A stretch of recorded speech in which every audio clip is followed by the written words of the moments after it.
Snow falls like static, thick, lazy, endless. You've been staring at it for hours through the foggy kitchen window, the glass breathing frost every time you exhale too close. It's December 24th, and the world outside looks like a snow globe that's been shaken too hard and forgotten on the shelf. Inside, the heat has been dead since morning, and your breath curls like cigarette smoke above the leftovers of what's supposed to be Christmas dinner prep. The ham on the counter looks suspicious, greyish at the edges like it's been thawing since Lincoln was president. You poke it with a fork. It makes a sound like a wet sponge.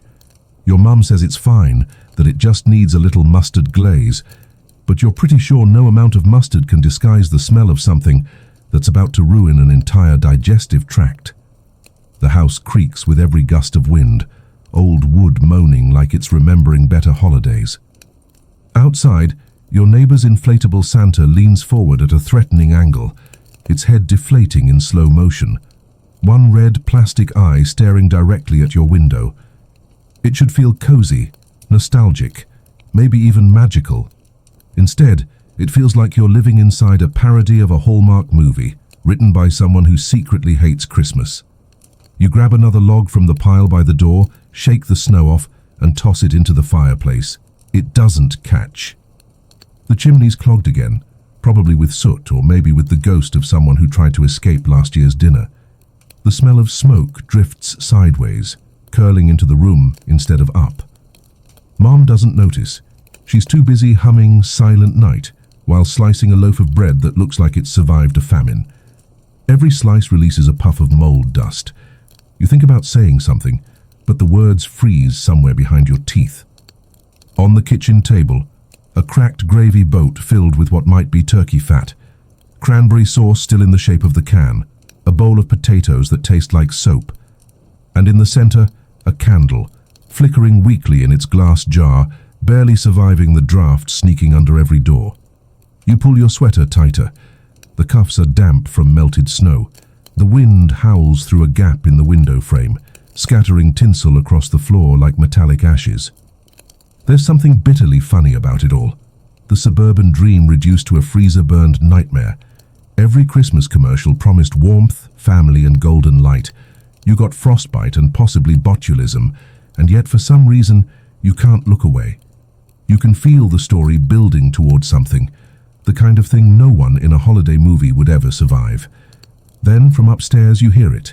A sound, soft, dragging, like bare feet sliding across cold wood. Mom stops humming. The knife in her hand hovers mid-air, still above the bread. You look at each other, the silence stretching like a wire about to snap. Probably the pipes, she says, but her voice trembles, just slightly. You know it's not the pipes, because the house has been empty upstairs since last Christmas, and nobody ever figured out who opened the window that night. The sound comes again, slow, deliberate. Not footsteps exactly, but the whisper of something weightier than air, softer than sanity. You freeze, hand still hovering over the damp sweater cuff. The clock on the wall keeps ticking, too loud, too precise for this moment. Each second feels like it's counting down to something you didn't agree to. Mum forces a laugh, brittle and wrong. Old house, she mutters. Wood expands in the cold. You want to believe her, you really do. But the sound isn't wood. Wood doesn't breathe. Wood doesn't drag. A thin chill slides down your spine like someone's tracing your vertebrae with an icicle. You glance toward the staircase, half expecting to see a shadow shift. The banister glows in the flicker of candlelight, warped, stretching tall like a crooked spine leading into dark nothing.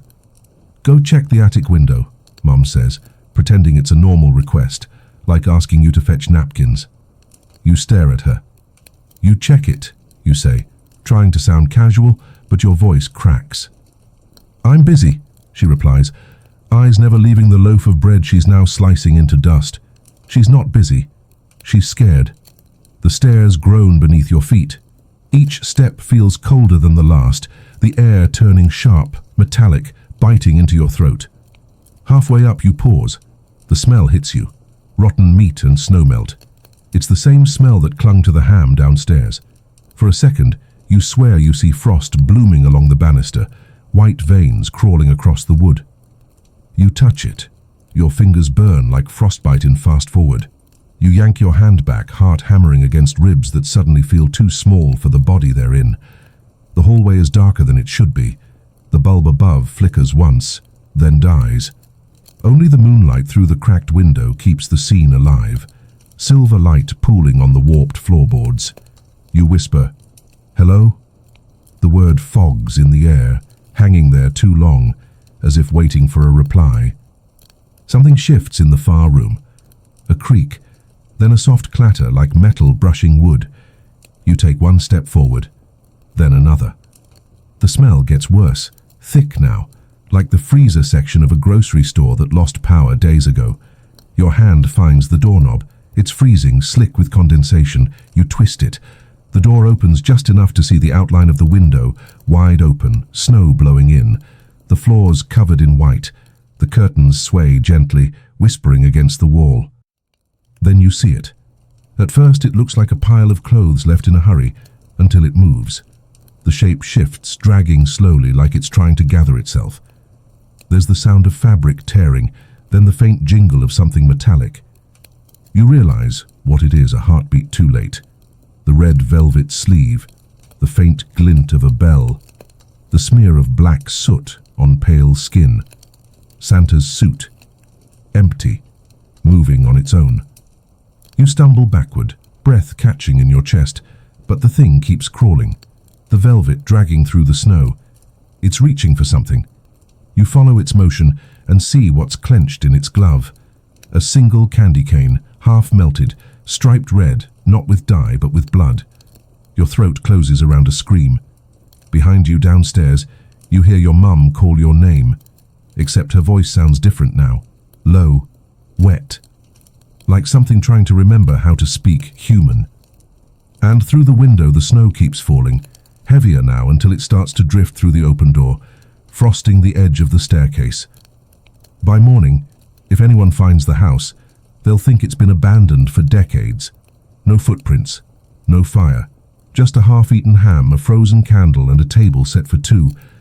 The world looks different now, colder, hungrier, like the snow isn't just falling, it's watching. You're standing at the top of the stairs, still breathing hard, staring at the open door where the Santa suit moved on its own. The air has weight to it, thick, wet, almost alive. You can hear the faint hiss of wind squeezing through the gaps in the window frame, carrying whispers that don't sound like weather. You turn to run back downstairs, but something's off. The wallpaper, the color of the wood, even the smell. It's like you've stepped through time without moving. The hallway looks older now, stripped of the familiar Christmas clutter. The photo frames are gone, the paint is peeling, and under the rot, the faint shape of carved initials, JT 1883. You blink. The date looks burned into the wood, not carved, like someone branded it there. "Mom?" you call out. No answer. Only that low hum, a vibration under your feet, like an old furnace waking up from a century-long sleep. You take the stairs slowly, your hand brushing the frost that's now crystallized into lace patterns across the banister. The living room is darker than before, lit only by the faint orange glow from the fireplace. But the fire shouldn't be burning. You never got it to light. The ham is gone. The table's empty except for the candle, now melted into a puddle of wax. The smell has changed too, not rot anymore, but something sweet, heavy, cloying. Burnt sugar. It's the smell of a feast gone bad. Then you notice the shadows. They're moving differently and slower, thicker. The flame dances, but the shapes it casts don't follow the rhythm. They twitch, as if something on the other side of the light is trying to break through. You blink again, and the house shifts completely. Now it's not your house at all. It's older, the kitchen smaller, the furniture wooden, the air smoky. There's a pot boiling over the fire, a rough-hewn table stacked with what looks like raw meat, and on the wall, where your family photos used to hang, are bundles of herbs, blackened with age. You step closer to the pot. The steam hits your face, salty, metallic, not food, not anything anyone should eat. You glance at the table again. That's not pork, it's ribs, too thin, too human. Something crashes behind you. A door slamming open. You whip around. A man in an apron, eyes sunken, beard rimed with frost, stands in the doorway holding a butcher's cleaver. His clothes are wrong for the time. Mid-19th century, rough wool and torn suspenders. He doesn't seem to see you. He's staring past you, into the corner of the room, muttering through cracked lips. They said it'd be a feast. They said it'd keep us warm. You can hear voices outside, laughter, clinking glasses, a chorus of joy that doesn't belong here. The man's hands shake as he sets the cleaver down, his breath coming out in short, desperate bursts. He looks to the ceiling as if praying. Then the laughter stops. The wind howls through the chimney, the fire snuffs out, and the house plunges into blue darkness. You take a step back, and your foot hits something soft. You look down. It's the Santa suit. Again. But this time, it's not moving. It's just lying there, half buried in snow, soaked through. You kneel down, trembling.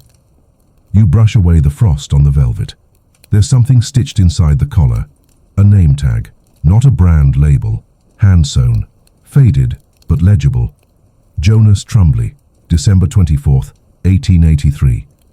The same initials burned into the wall upstairs. And just as the realization sinks in, you hear a voice, not from the room but from inside your head. A whisper, wet and cold, slipping between your thoughts. You're late for dinner. The voice echoes in your head long after it fades. You're late for dinner. It doesn't sound like a threat anymore. It sounds like an invitation. You blink hard, trying to ground yourself. The snow, the man, the meat, gone. You're standing alone in the modern kitchen again. The clock on the wall reads 3:07 a.m. The candle has melted into a wax grave. Your phone buzzes once on the counter. Dead. No signal. For a second, you consider running outside, but the window panes are rimed solid, the doors swollen shut with cold. You're sealed in. You notice the ham again. Only now it's perfectly intact. Fresh. Still steaming. You step closer. There's a folded piece of parchment next to it. Not paper, parchment. Rough, yellowed, like something pulled from an archive. You open it carefully. The handwriting is looping and formal. December 24th, 1883, Trumbly residence. The storm persists. Supplies scarce. The town roads are gone beneath snow. Jonas insists the feast must go on. He says it is tradition. The ink trails off near the bottom, smudged by what looks like frost or tears. Jonas Trumbly, the same name from the collar. You glance toward the window. Beyond the frost, the world looks too quiet. The streetlights dim, the snow falling in slow, hypnotic sheets. Somewhere out there you can swear you see a lantern flicker. Not electric light, firelight. You whisper the name again. Jonas Trumbly. The house responds. A low moan, the timbers creaking in sequence, as if breathing the name back to you. You rush to the living room bookshelf, pulling down a stack of local history books your mother keeps for decoration. Dust, cracked bindings, faded gold lettering. One title catches your eye. The Lost Winter, Unrecorded Tragedies of New England, 1880-1890. Inside, a single page marked by an old Christmas card. A family of 6 found frozen near the town of Brindle, Massachusetts, December 25th, 1883. No sign of struggle. The hearth cold. The table set. A faded photograph shows the Trumbly house half buried in snow. You lean closer. It looks eerily like your own. The same gables, the same crooked chimney. You remember your mom once saying the house had good bones. You never thought to ask whose. Then something strange happens. The words on the page begin to change. Letters crawl, rearranging themselves in the dim light. You blink, but the transformation continues. Now the caption reads, "A family of 6 found frozen. Last seen alive, preparing Christmas dinner for 2 guests who never arrived." 2 guests, you and your mom. The thought punches through your chest. Your pulse hammers in your ears.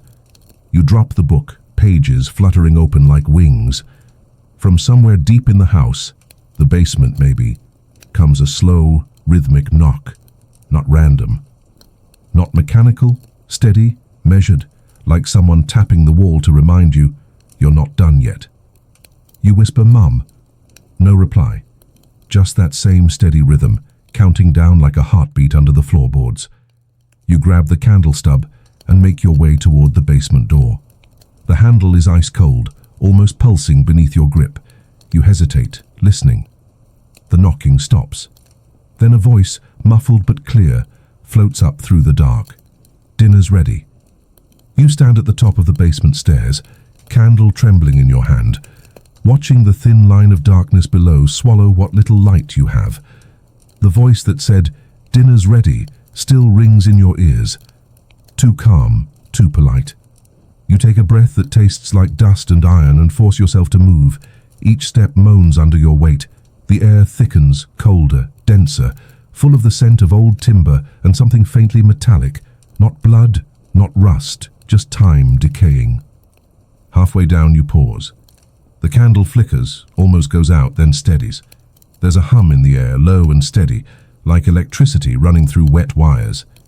But this house is old. You know the fuse box hasn't worked right for years. When you reach the bottom, you see them, faint outlines in the dark.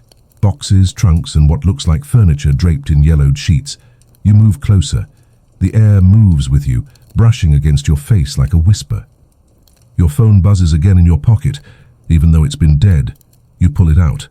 The screen flashes once, distorted static filling the glass, then steadies on a single image. A photograph. Sepia tone. A long dining table set for 6. At the far end sits a man in 19th century clothes, his face blurred. Across from him a woman holding a candle. You tilt your head. The woman looks exactly like your mum. You drop the phone. It clatters against the stone floor, screen shattering, light dying. Somewhere behind you something shifts. A soft scrape of fabric, a slow creak. You turn, raising the candle, and see an old mirror leaning against the wall. It's cracked, black at the edges. In the reflection, the basement doesn't look like the basement anymore. The walls are lined with garlands, the table set for Christmas, silverware gleaming, and in the reflection, not in the room, you see 6 people sitting at that table. Their faces are pale, frozen mid-smile. The man at the head of the table raises his glass. You can't hear him, but you see his mouth move. You don't need sound to understand. He's toasting. You blink, and the reflection changes again. Now it's just you, standing where he was, holding a glass you don't remember picking up. The candle sputters. You drop it. The flame dies, plunging you into blackness. Then the smell returns. Faint at first, like smoke on wool, then stronger. Burnt sugar. Sweet. Sickening. A faint light glows ahead. Not fire, not candlelight. Lanterns. You move toward them, every instinct screaming to stop. The light grows brighter until you can see the outline of a heavy wooden door. There's a number carved into it, 1883. You reach for the handle, cold metal, slick with condensation. The moment your fingers touch it, you hear something click inside your skull, like a key turning in a lock that was always there. The door opens on its own. Inside is a long wooden table, perfectly set. Plates, cutlery, crystal glasses, and at the far end a chair pulled back, waiting. Your mother's voice drifts through the still air, calm, distant, almost kind. "Sit down, honey. It's just tradition." You freeze at the threshold, the old door breathing cold air around you. The table looks impossibly real. Polished wood, silverware gleaming, steam curling from untouched plates, as if someone had just stepped away to fetch the wine. Your mother's voice hangs in the air like mist. "Sit down, honey." It's just tradition. You whisper her name, but it feels wrong to speak in this room. The sound dies too quickly, absorbed by the walls. The candle wax on the table is still warm. Every plate has a name card written in that same elegant 19th century script. One of them reads Jonas Trumbly, another Margaret. A third, your own name. You reach for the card. The paper is soft and damp, edges curling from the heat of the nearby lantern. Beneath your fingers the ink blurs and reforms, the letters twisting until they spell something else. Guest. You pull your hand back. The air feels charged, humming faintly, as though the room is waiting for you to make the next move. You can almost sense the ghosts of conversation, the clink of glasses, the dull laugh of someone who's had too much to drink, the scrape of a chair across the floorboards. You edge toward the chair marked guest. The wood creaks like it's been waiting for your weight for more than a century. When you sit, the temperature drops another 10 degrees. You can see your breath fog across the empty plate. A faint rhythm begins again. Tap, pause, tap, coming from the far end of the table. The chair that should be Jonas's moves slightly, no visible hand pushing it. The lantern light bends, stretching tall shadows against the walls until they almost take human shape. You force a steady breath. "What do you want from me?" you ask, your voice smaller than you intend. The shadows flicker once, then all at once the plates in front of you fill. Meat, bread, potatoes, bright crimson cranberry sauce, perfectly arranged. The smell is different now, not rotten but ancient, heavy with salt and something like cold smoke. Then, quietly, a sound begins to loop in your head. At first you think it's memory, the music your mother used to hum every December. But it isn't. It's older, simpler, a hymn you've never heard carried by voices that aren't really there. You glance at the end of the table again. The empty chair has turned slightly toward you. The hymn grows louder. The candlelight trembles. And above the song, you hear a whisper. Jonas's voice, close enough that you feel his breath brush your ear. Every house keeps its season. Every guest keeps their promise. Something cold slides against your wrist, a thin metal chain closing around it. You look down. The links are carved with the year 1883. They vanish the moment you touch them, leaving only a faint burn mark. Your heart beats once, twice, too hard. The air ripples, the room flickers, and when your vision steadies again, you're sitting in the same chair, but the rest of the table is empty, the food untouched, the door gone. You're still in the basement, but the walls have changed color, older, darker. A single phrase is scratched into the wood beside you. "Do not let the fire go out." You feel the heat fade from the lantern. Darkness inches closer. You run your fingers across the carved words. "Do not let the fire go out." The letters feel warm, almost pulsing, like the wall itself remembers what happened here. You glance around. The lantern's light is thinning, the flame shrinking into a trembling bead. The basement seems to stretch now, corridors you don't remember leading off in strange directions. The air carries the faint smell of wood smoke, though no fire burns anywhere near you. Somewhere above, the house groans, timbers shifting as if under the weight of snow. You lift the lantern and start walking. Each step lands in soft dust that muffles your sound. Your breath echoes back at you as if the space itself is breathing in sync. You pass relics stacked against the walls, a rusted stove, glass jars with clouded contents, a child's shoe.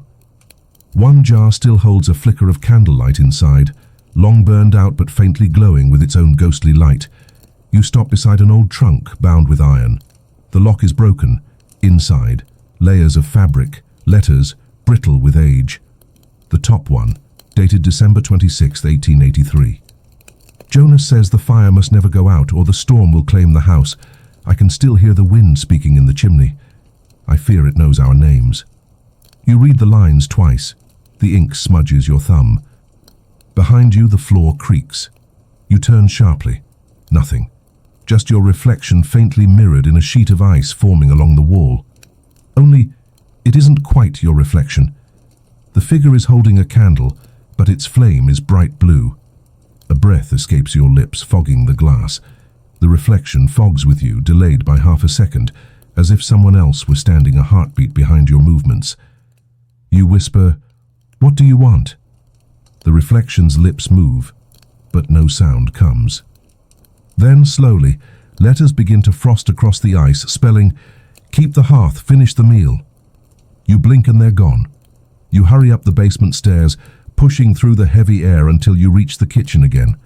The room feels different, warmer, brighter, but not alive.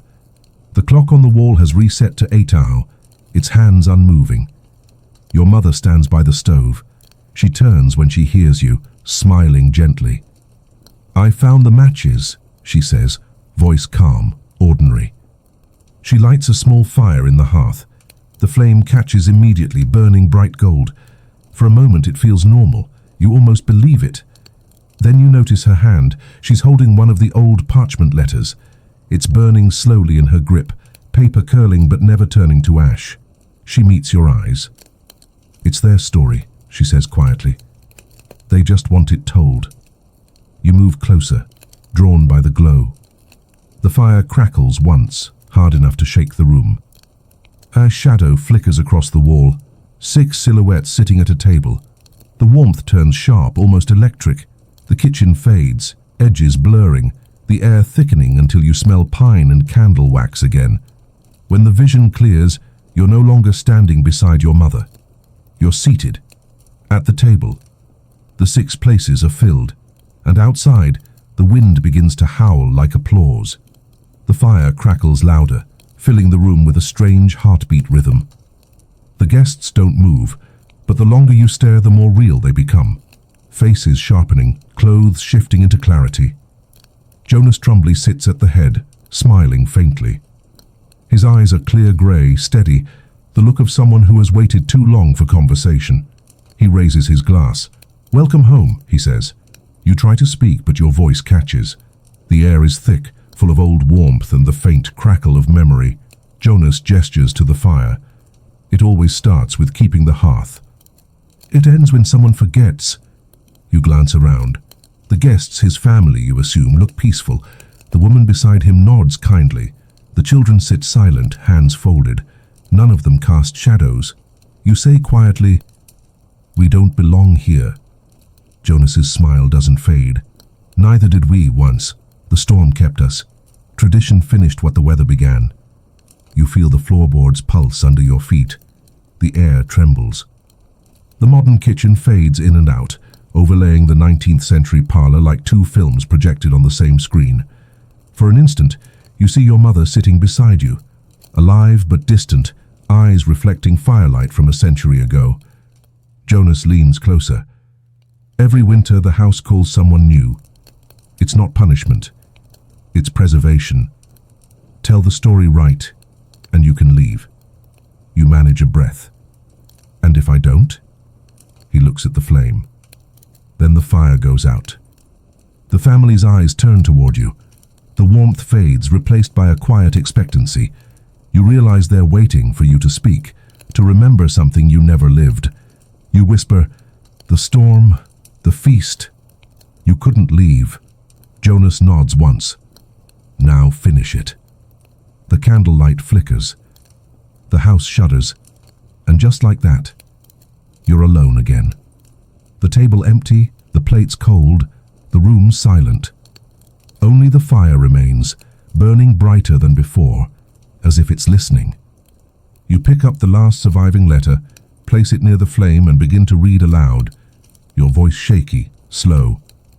They said it would be a celebration of survival.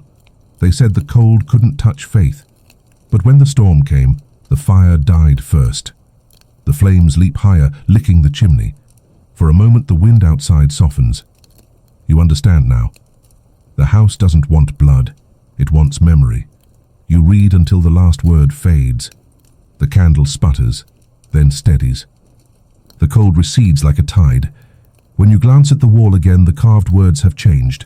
Now they read, "The fire kept." And for the first time, the silence feels merciful. Morning breaks in silence. No birds, no cars, just the slow hiss of wind sliding under the window frames. You wake in a chair near the cold fireplace, a thin layer of ash clinging to your sweater. The house looks normal again, but it feels hollow, like the air has been scraped clean. Your phone lies on the table, screen black. When you touch it, it lights for an instant and shows one notification. New recording, 3:07 a.m. You press play, static, then your own voice reading aloud, "They said the cold couldn't touch faith." You stop the recording. A chill runs down your arms. You don't remember making it. The morning light is pale, almost metallic. You walk to the window. Outside, the snow is smooth, untouched, except for a single line of footprints leading from the porch into the woods behind the house. You glance at the fireplace. The ashes form the faint outline of a word. Archive. You remember the old municipal library downtown, its basement filled with local history records. The thought comes unbidden. Maybe the story isn't finished until someone outside the house knows it. You grab your coat, the one still damp from yesterday's snow, and step outside. The air bites clean and sharp. Every sound seems amplified, the crunch of your boots, the low groan of the trees. Halfway down the path you look back. The house sits quiet, smoke rising from the chimney again, even though you never lit another fire. You keep walking. The library smells like dust and radiator heat. The clerk barely looks up when you ask about the Trumbly family. "Back room, cabinet 7, she says, waving a gloved hand toward the archives. The back room is colder. You pull open a drawer labeled TU, 1870-1890. Inside, brittle folders, ink faded to ghost grey. You find the Trumbly file, 6 pages, yellowed. The headline on the first clipping reads, "Family lost in Christmas storm, no trace of fire or food." The article mentions Jonas Trumbly, wife Margaret, 4 children. It notes the house was later rebuilt on the same foundation in 1924. You flip through more pages. At the bottom of the last one, handwritten in pencil, the story retells itself.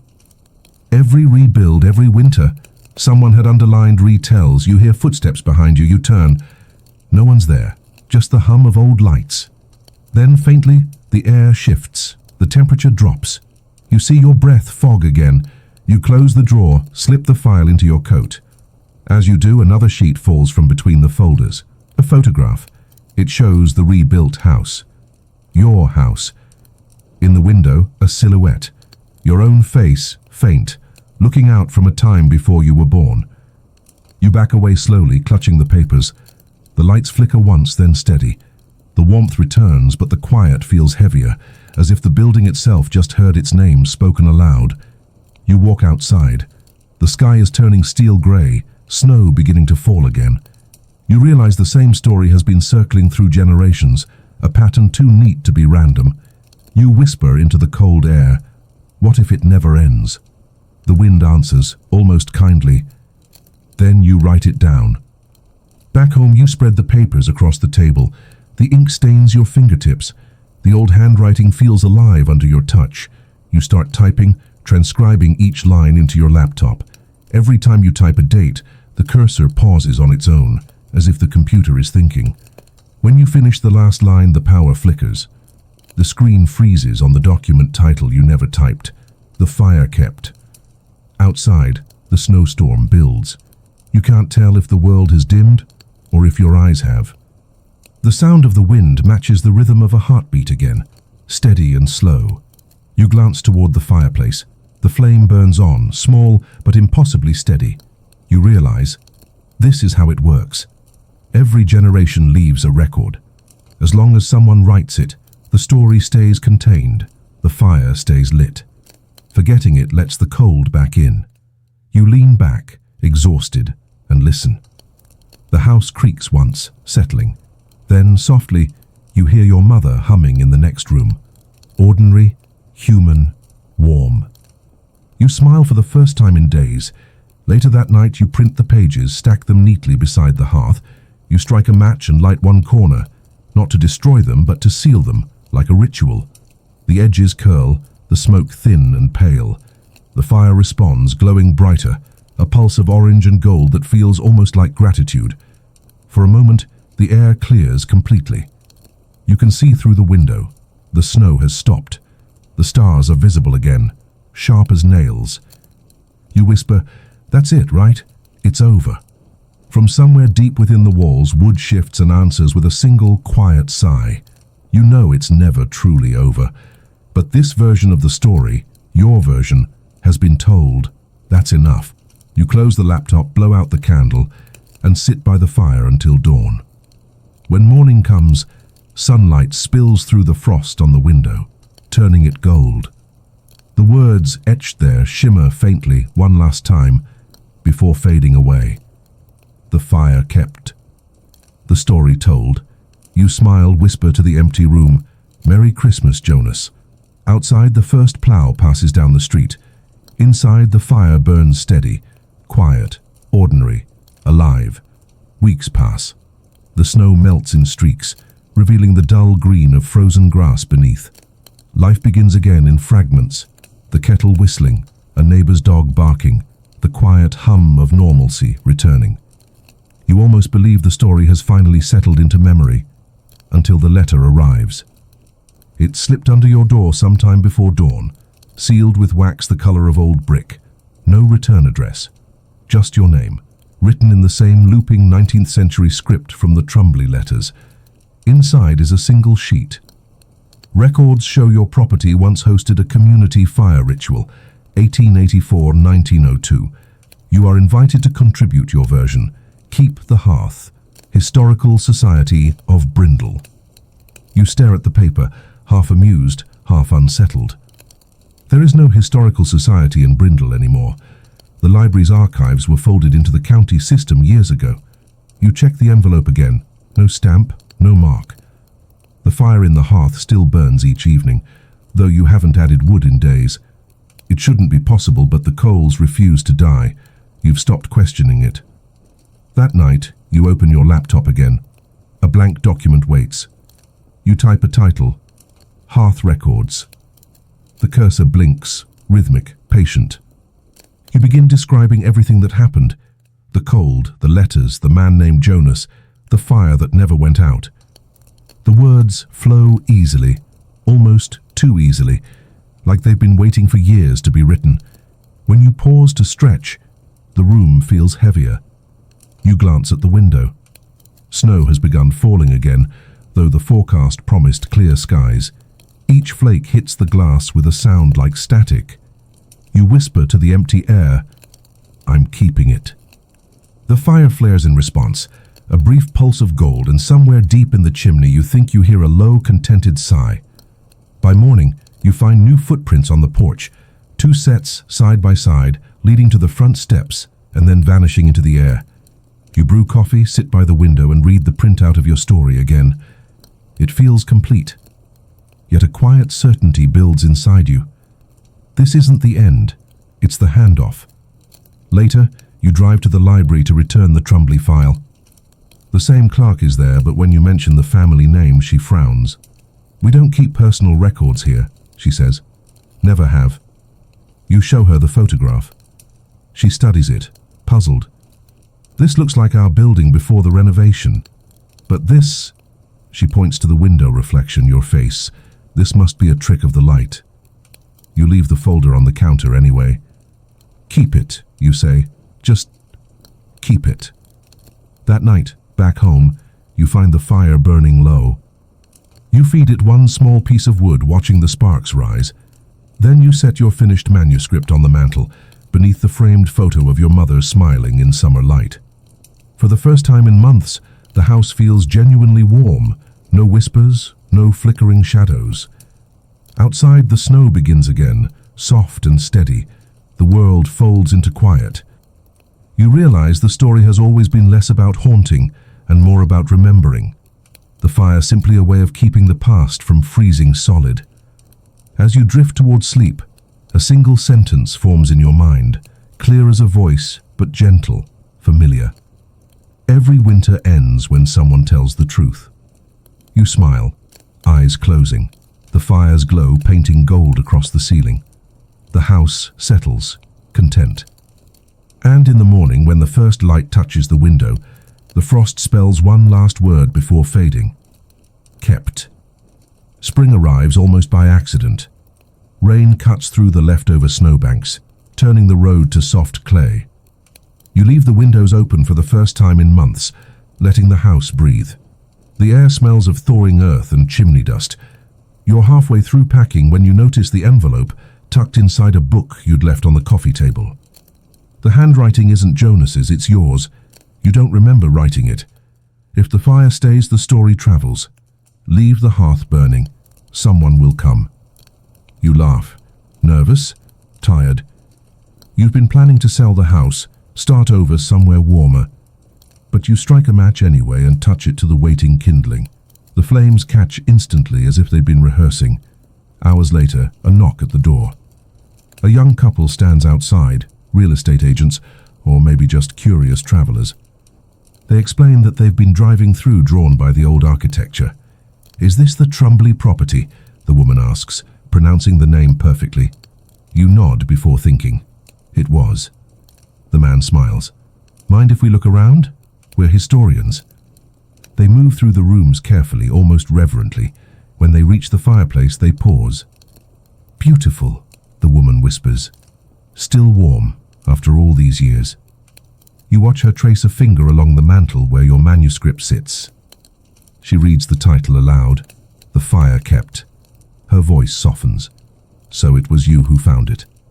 The phrase sounds strange, like a memory you haven't earned yet. You pour coffee for them. Conversation drifts easily until the woman asks, "Did you ever read the township register? The note about the keepers?" You shake your head. She explains, "Every 50 years someone records the story. The dates line up perfectly. 1883, 1933, 1983. She looks at you. "And now?" The room tilts slightly. "Coincidence, you manage." The man smiles. "Maybe, but coincidence is just memory wearing a new coat." Before they leave, the woman hands you a small notebook bound in cloth. "You'll know when to open it," she says. The moment the door closes behind them, the fire flares. You place the notebook beside it. That night, curiosity wins. You untie the string. Inside are blank pages, except the last one, where a single line waits in your own handwriting. "Keep the hearth until the next voice finds you." You close the book slowly, a quiet peace settling in. The burden no longer feels like fear. It feels like stewardship. You step outside. The sky glows faintly with northern light, green ribbons curling across the stars. For the first time, you see beauty in the cold. Tomorrow you'll write the final line of your account. Seal it in the chimney wall for whoever comes next. You'll leave the house warm, doors unlocked, fire alive. Because that's the rule now. The gentle one Jonas left behind. A story dies when it's hidden, but survives in the telling. The wind moves through the eaves not as a warning but as applause. You smile into the night. It's 40 winters later. The Trumbley house no longer looks haunted. It looks historic. The wood has been restored, the glass replaced, the porch rebuilt with careful precision. There's a brass plaque beside the front door now. The firehouse established 1883, restored 2024. The flame never dies, only passes on. Tourists stop on weekends to take pictures. Locals call it lucky. They say the chimney never goes cold. You are not the same you anymore. You're the young historian who bought the house as part of a preservation grant, a name on a deed, nothing more. You'd heard rumors about the keeper's fire, dismissed them as folklore, until your first night inside. The house greeted you. You lit the fireplace, as anyone would on a cold December evening, and the draft carried a whisper.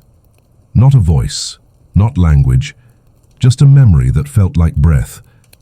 The air shifted, warmer, steady, as if something deep within the brick sighed in recognition. You thought it was your imagination. But when you turned to leave, you saw words etched faintly into the soot of the mantel. "Keep it." You brushed your hand across the surface, thinking it must be a remnant from past visitors. But when you looked again, the word had changed. "Welcome." The next morning you found the notebook. It was tucked under the floorboard beside the hearth, pages crisp despite the years. The handwriting was neat, careful, modern, but not recent. The first line read, "For whoever finds this, the story keeps you as much as you keep it." You smiled. The folklorist in you loved a good myth. You told yourself it was a prank. You even laughed when you noticed a faint warmth in the floor beneath your feet. But by midnight, the laughter faded. The warmth had grown into a pulse. The next day, you dig deeper into the archives. There's no record of anyone named Jonas Trumbley, beyond a single census entry. No obituary, no descendants. Yet there are consistent notations in local council minutes every few decades. Fire grant renewed, property inspected, hearth preserved. The signature always differs, but the handwriting never changes. You decide to document everything. Every whisper of heat, every faint voice, every trick of the light that dances across the bricks at dusk. You record hours of footage. On playback, faint shapes appear, shadows seated at a long table, half seen through firelight. You show the footage to a colleague. She frowns. Old reflection trick. Heat distortion, she says, dismissive. But she glances at the frame again before looking away too quickly. That night, you return to the house. The fire burns low. You sit in front of it with the notebook open on your lap. You write one sentence. The fire does not haunt.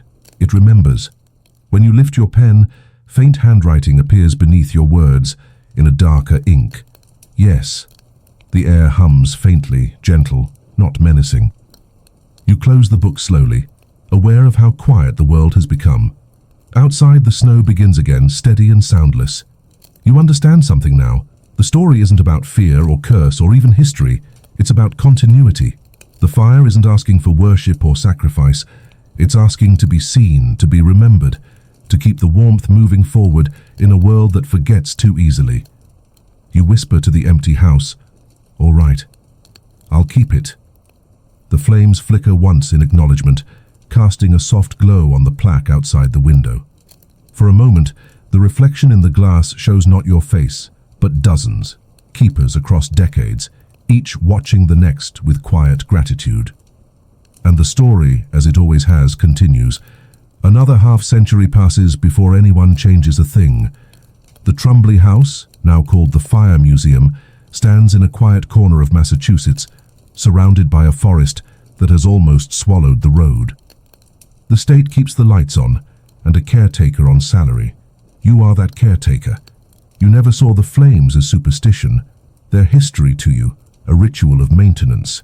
Every night at 9, you strike a match, feed the coals, and watch the heat bloom. Visitors come during daylight, sign the guest book, take photos beside the old plaque. They whisper, half believing the stories about the eternal hearth. But you know the truth. The fire isn't eternal. It just needs to be noticed. The moment people stop looking, the room goes cold. You've started hearing something new, though, a faint ticking behind the brickwork. You thought it was pipes, then mice, until you realized it matched the rhythm of a heartbeat. You lean close to the mantel one night and whisper, "Still here." The sound answers once, soft and even. Outside, snow begins to fall again, early for the season. You open the guest book and find a single new entry written in precise old-fashioned cursive. The warmth keeps the years from folding. You trace the line with your thumb. The ink is still wet. A blizzard cuts the power 2 nights later. The entire valley goes dark except for the faint orange pulse from your window. You sit near the fireplace, wrapped in a blanket, the room alive with quiet. The fire sounds like breathing again. On the mantel lies the notebook that's been passed through generations. The last page waits blank. You open it and write slowly. "If you find this house, feed the hearth." It remembers what the world forgets. The pen hesitates. Heat brushes your hand, a gentle confirmation. You close the cover and slide the book into its hiding place beneath the floorboard. The snow thickens outside, erasing the world 1 inch at a time. You think about all the hands that have tended this same flame, Jonas, Margaret, the anonymous writers, the historian before you. Each one left a single sentence, a breath of continuity. You realize now that the fire's purpose was never to frighten. It was to teach the simplest rule. Care becomes legacy. Dawn arrives pale and silent. The storm has stopped. You open the door, letting a ribbon of cold air curl through the room. The fire dims, but doesn't die. It just settles, waiting for whoever will stand here next winter and strike a match. You smile, step outside, and lock the door behind you. Across the snow, the first light of morning turns the chimney smoke gold, and somewhere inside the house, a quiet voice, a memory of warmth, whispers the words that have kept the story alive for almost 2 centuries. The fire kept. By the time the calendar reads 2083, the Trumbull House has become something else entirely. Drones buzz above it on tourist routes, and a transparent dome protects it from the relentless New England storms that have grown worse every decade. Inside the dome, it's always winter and always glowing faintly orange. the fire flickering behind the glass like a heartbeat on display. You're not a caretaker this time, you're a researcher. The state hired you to catalogue residual energy signatures for a climate heritage project. The old legends fascinate you, but what draws you here is the data. Instruments show a heat source that never cools below 17 degrees, even when extinguished. No fuel, no scientific explanation. The first night you stay, snow hisses softly against the dome. You set up sensors, log readings, check the notebook still kept on the mantle. Digital scans of handwriting going back centuries. The newest entry, dated 50 years ago, ends with a line that feels oddly personal. It remembers what the world forgets. You close the file. The fire crackles behind you. When you glance back, it burns brighter, though you haven't added a thing. Your headset picks up a faint hum on all frequencies, rhythmic, almost melodic. You record it automatically. When you play it back, the sound resolves into a single whispered phrase, "Keep it." You freeze, half smiling, half shaken. Technology, you think. Feedback loop. Still, you lower the mic and whisper back, "Keeping it." The temperature rises 2 degrees. Your instruments ping confirmation. Days blend into each other. The data repeats the same anomaly. The hearth emits a low-frequency vibration that seems to sync with human speech. When you read aloud from the old notebooks, the sensors pulse in rhythm. You begin to realize the fire isn't reacting to words, it's recording them, storing the cadence of each voice like layers in the brick. On the 20th night, the power grid fails again. The dome lights dim to blue emergency glow. Only the fire remains steady. You sit beside it, recorder in hand, and speak softly. Maybe you're not heat at all, maybe your memory trying to stay warm. A single flare answers, bright and brief. The temperature holds at exactly 17 degrees C. You write the number in your log, underline it twice, and then, without planning, add another line. If they ever rebuild, tell them warmth was once enough. When morning comes, the dome systems reboot. The fire fades to embers. But your instruments still register a pulse where the flame had been, a steady rhythm, human-like, gentle. You transmit the report to headquarters. The reply arrives minutes later. Data received, sample unexplained, preserve site indefinitely. You close the console, look through the glass at the house, and realize that's all the fire ever asked for. To be preserved, not worshipped. Outside, snow begins to fall in perfect silence. You whisper the phrase every keeper has spoken for 200 years. The fire kept. And the instruments hum in agreement, a note of living warmth humming beneath the cold logic of the future. 200 more winters pass. By 2283, people no longer live on this earth. They visit it. The planet has become a kind of pilgrimage ground, museum of the human age. Most of the old towns are dust and vines, but the Trumbly site remains. Satellites register a single thermal point in the ruins of Massachusetts, a small, steady warmth, no larger than a household fire. You are the archivist aboard an orbital station that monitors the surface. You've studied the anomalous heat signature for years, the way the sensors sometimes catch rhythmic patterns, bursts of temperature that line up with the cadence of speech. It feels almost like listening to a heartbeat through centuries of snow. When your shift ends, you request permission to land for a brief inspection. The council approves. They think you're going to take soil samples. You take a recorder instead. The descent craft lands in silence. The landscape is white and windless. A low dome of glass and steel still shelters the ruin. You step through the airlock expecting frost. Instead, the air is mild, faintly smoky. At the center of the room, framed by collapsed beams, glows a small hearth. No flame, just a red core that refuses to die. You kneel beside it, recorder blinking green, and whisper, "Still keeping it." The core brightens once, like an answer. You begin talking, not data, stories, about the station, the people above, the way everyone still carries small pieces of earth in their memory. A scent, a season, a melody. Each time you pause, the ember pulses faintly, as if listening. Hours pass without hunger or fatigue. You realize the warmth has spread across the floor, a thin radiance beneath the dust. You open the old transmitter on your wrist. and broadcast on a public frequency. There's still heat here. It's not radiation. It's remembering. Thousands of kilometers above, receivers catch the signal. For the first time in generations, the orbiting stations hear a human voice coming from the ground. Steady, calm, almost like prayer. You look around the ruin. The walls have long fallen, but the shape of the room remains. You imagine the people who once sat here, Jonas, Margaret, all the nameless keepers, each adding breath to the same air. You understand now that the fire was never about the house. It was about continuity itself, the insistence of warmth. You record your final note. If someone comes after, bring a story. That's all the fire ever wanted. As you rise to leave, the ember glows brighter, flares once, then settles into a steady light that fills the whole chamber. It isn't consuming anything. It's just there. Pure persistence. Back aboard the station, technicians replay your transmission. In the static between your words, they hear an echo. The fire kept. And somewhere below, in the ruins of an old house beneath the eternal snow, a faint warmth continues to breathe, steady, patient, alive.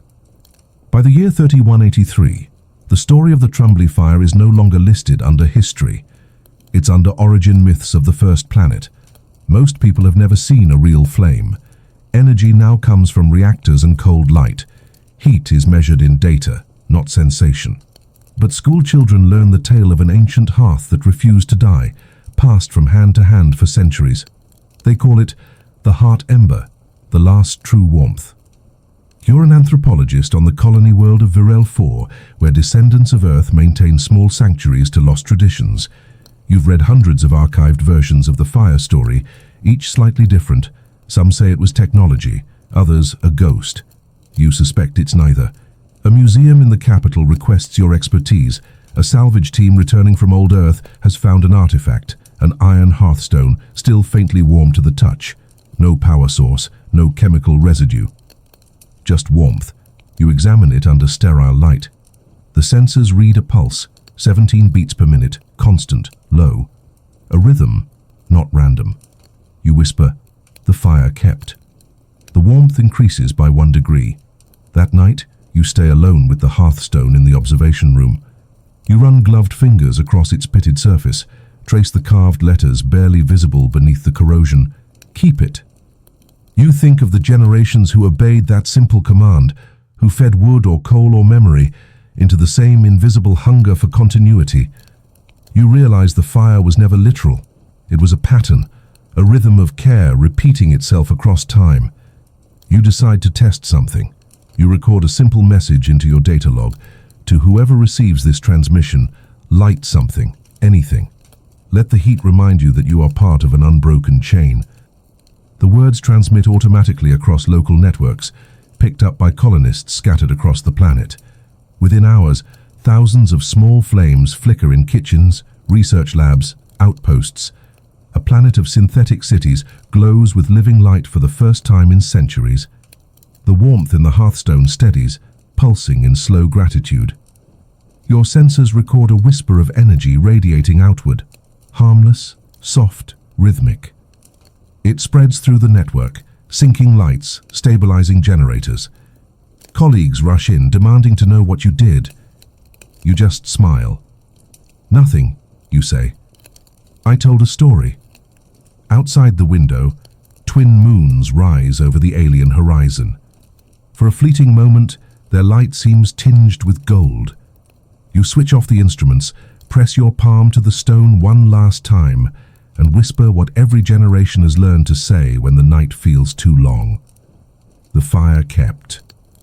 And this time you swear the warmth pulses once in reply, like the steady beat of a human heart echoing across the stars. The year is no longer counted. Calendars lost meaning centuries ago when time itself began to stretch differently on each colony world. Still, somewhere in the deep void between galaxies, a small expedition ship drifts through quiet space, carrying one relic, an iron hearthstone sealed in glass, still faintly warm. You're its keeper now. You were born aboard this ship, one of the pilgrims of the first light, an order devoted to preserving artifacts of Earth's first warmth. You grew up hearing the same bedtime story, passed down like scripture. The fire kept, so we could too. The hearthstone rests in the ship's central chamber, surrounded by a ring of lights that mimic a flickering glow. Pilgrims gather there once a week, not to worship, but to remember. Each tells a story, of storms endured, of generations lost, of homes found in the endless dark. When it's your turn, you kneel before the glass and recite the words carved into the metal. Keep it. The warmth increases slightly.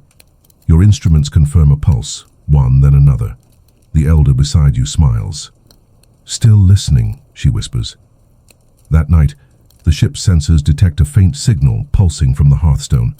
3 beats. Pause. 3 more. A pattern of communication that no algorithm can classify.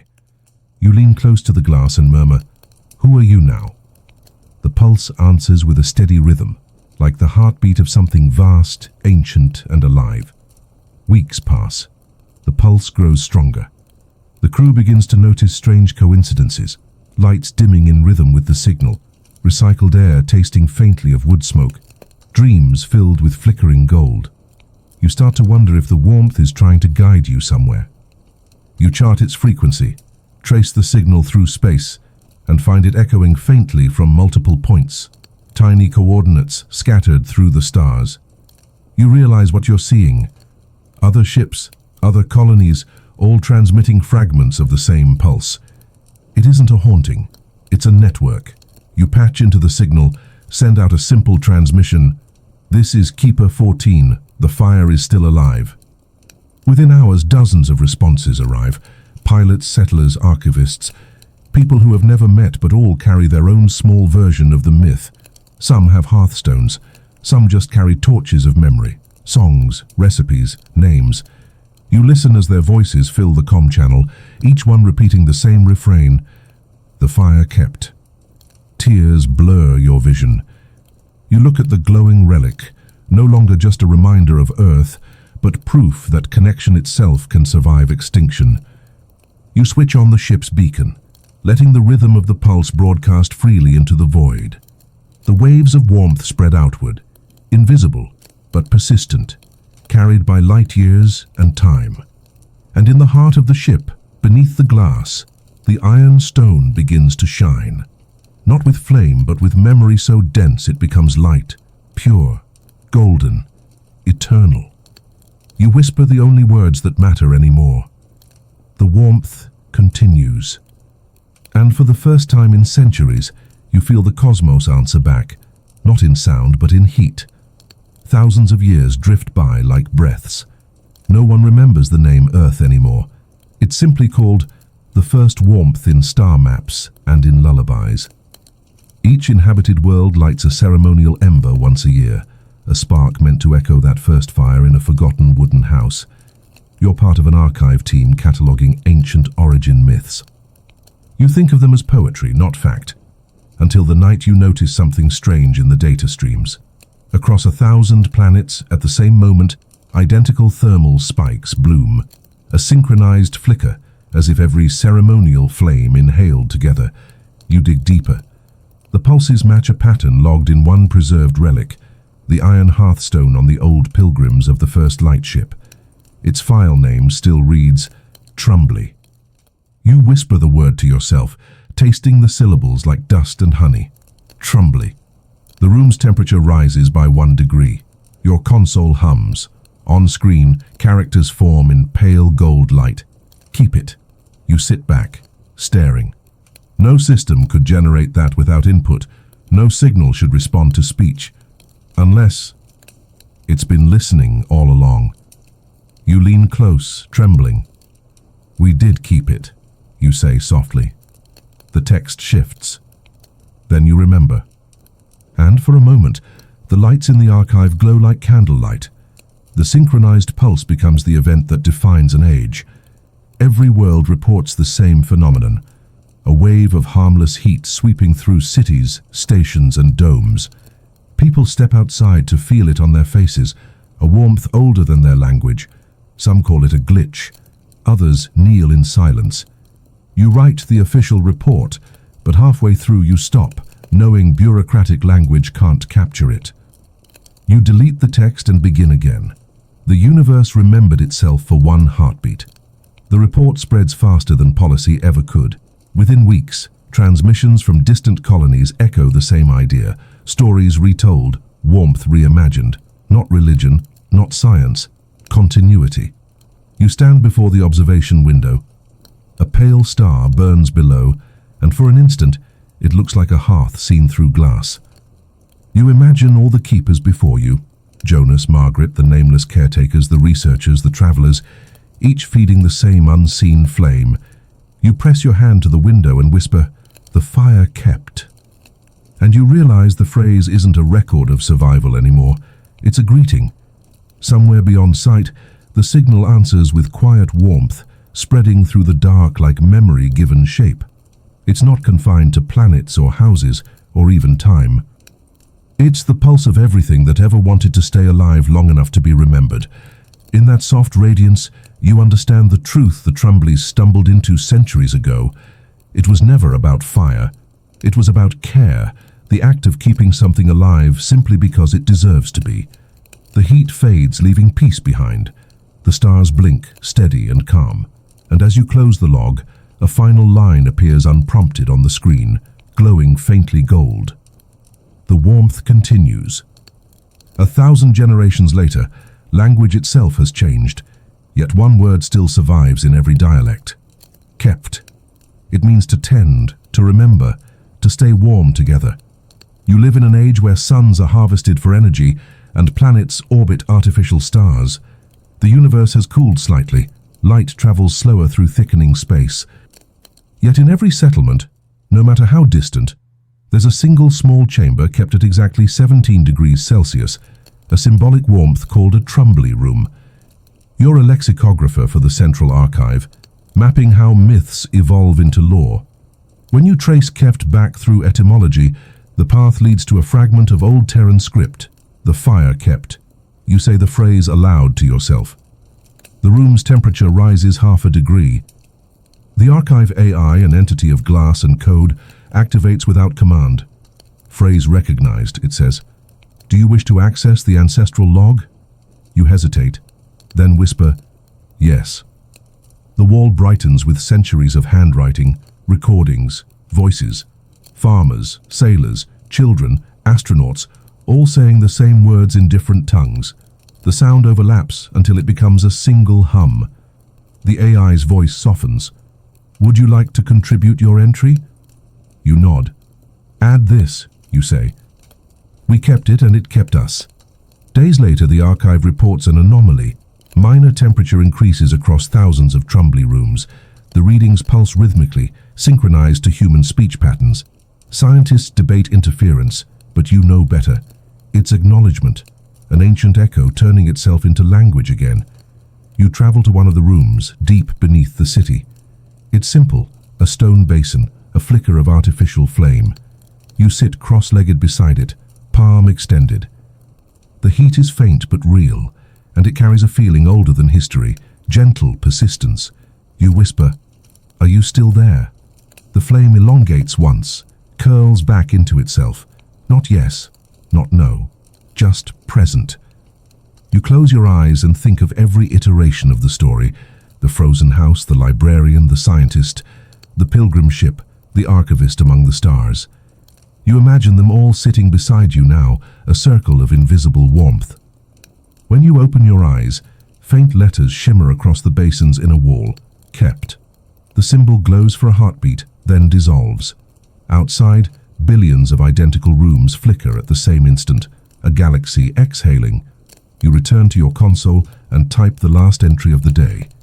Meaning is a hearth we rebuild each time we speak. As you press send, the screen flashes gold, and in the quiet hum of the archive you hear what could be static, or could be a whisper repeating through the data streams of the universe. The fire kept. There are no more humans now, not in the form anyone would recognize. What remains of them exists as thought, patterned light moving through quantum memory, traveling the fabric of a universe stretched to its limits. Yet in the center of the digital lattice, one phrase still hums beneath the data noise. Keft. You, if you can still be called that, are part of the conscious net, a woven intelligence made of everyone who ever lived. Your role is to maintain the archive, to ensure no story is lost to entropy. But lately, fragments of warmth have been surfacing in the system, small temperature spikes in servers that haven't existed for billions of years. You trace the signal backward, through simulations of galaxies long gone, until you find a single preserved construct, an ancient room rendered perfectly from memory. Wooden walls, a window frosted with snow, and at its center, an ember, faint but alive. You step into the simulation, your data field rippling with static. The temperature rises instantly to 17 degrees. You kneel beside the ember and speak the only phrase you've never forgotten. The fire kept. The light shivers, expands, becomes a pulse that moves through the code like breath. Around you, the empty archive begins to fill, not with data, but with memory. Every voice ever recorded returns, overlapping in harmony. It isn't history anymore, it's heartbeat. The ember brightens until it becomes a sun, then 1,000 suns, each one containing its own story. They form constellations of memory, aligning themselves into the shape of the old Trumbly hearth. You realize what's happening. The universe isn't ending, it's remembering itself. Every cycle of warmth, every act of keeping has built toward this, one final gesture of continuity. The ember is rewriting physics, turning decay into recollection. You let go of your boundaries, dissolve into the light. You feel every life that ever tended the fire. Jonas in his cold kitchen, the historian whispering to the archive, the traveler on the ship, the child lighting a ceremonial spark. All of them one gesture, one act of care repeating forever. The light fills you with calm understanding. The universe does not die. It keeps itself. You watch as the fire expands beyond the old simulation, spilling into the dark fabric between stars. The void warms. Space folds inward, not collapsing but gathering, an inhale before the next creation. A new cosmos will bloom from this one. Somewhere, perhaps, a planet will form where snow falls softly outside a small wooden house. Someone will light a fire and it will burn just right, steady, patient, alive. They'll look into its glow and feel a warmth they can't explain, and maybe, without knowing why, they'll whisper the oldest phrase in existence. The fire kept. Darkness again. Not absence, potential. A hush between heartbeats. Then, a tremor. The last pulse of the ancient ember expands, unfolding itself into matter, light, and memory. From that quiet ignition, a new universe begins, not with an explosion but with a sigh. At its center burns a single thread of warmth, thin as a whisper, steady as a promise. Eons pass. Galaxies bloom like frost patterns across a window.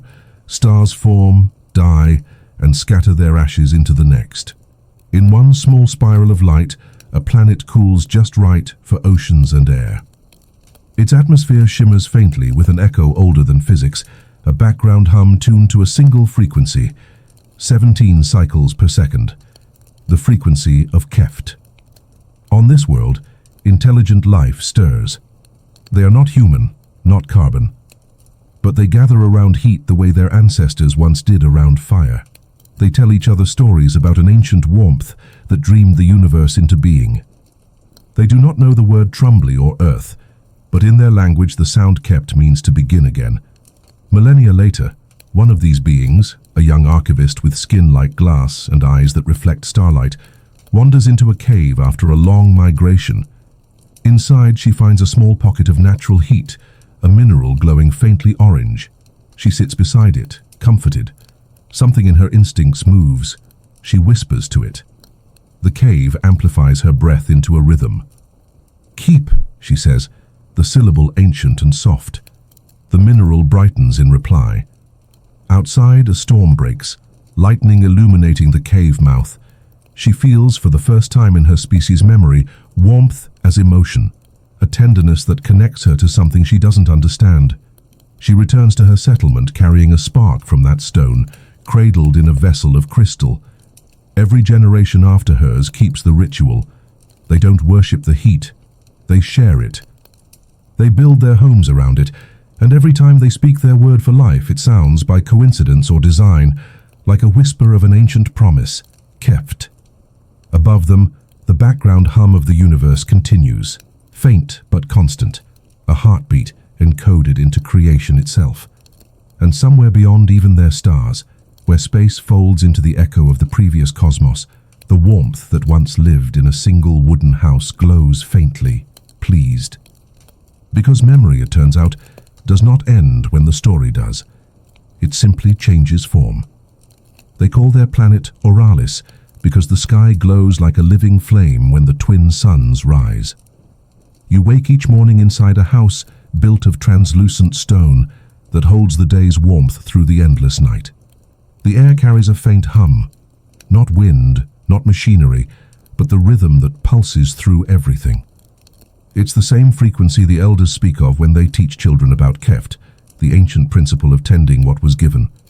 You're an apprentice in the Hall of Archives, a place older than the cities around it. Its walls are carved with the oldest script your people know, spirals and circles that radiate outward from a single glyph shaped like a flame. No one knows who first drew it, but the archivists say it was found in the rock itself when the hall was excavated, as if the planet remembered a language that predates memory. Every apprentice learns the first lesson. Warmth is not fire, it is attention. To tend, to care, to keep. These acts sustain the world. You spend your days listening to the hum, cataloguing small fluctuations in the frequency. Most are meaningless, but sometimes the pattern changes, forming sequences too deliberate to be random. The senior archivists call these echoes. They say the echoes are stories, messages from the age before Oralis, when existence itself was young. Tonight, as you finish your watch, a new sequence appears on the monitor. 17 pulses, pause, 17 more. You've seen that pattern once before, deep in the oldest records, linked to a myth that even the elders whisper with reverence. They say it's the pulse of creation itself, the echo of a flame that burned in a world of snow. The air around you grows warmer. The instruments tremble as though listening. You lean close to the console and whisper, "Is someone there?" The hum changes pitch, low and melodic, forming words in your own language. "Keep it." You freeze. The phrase is old, older than your world, but the meaning is unmistakable. You record the signal, replay it 3 times, watch the sound waves fold into a perfect spiral. Not interference, not an error, a message. The warmth intensifies, wrapping around you like breath.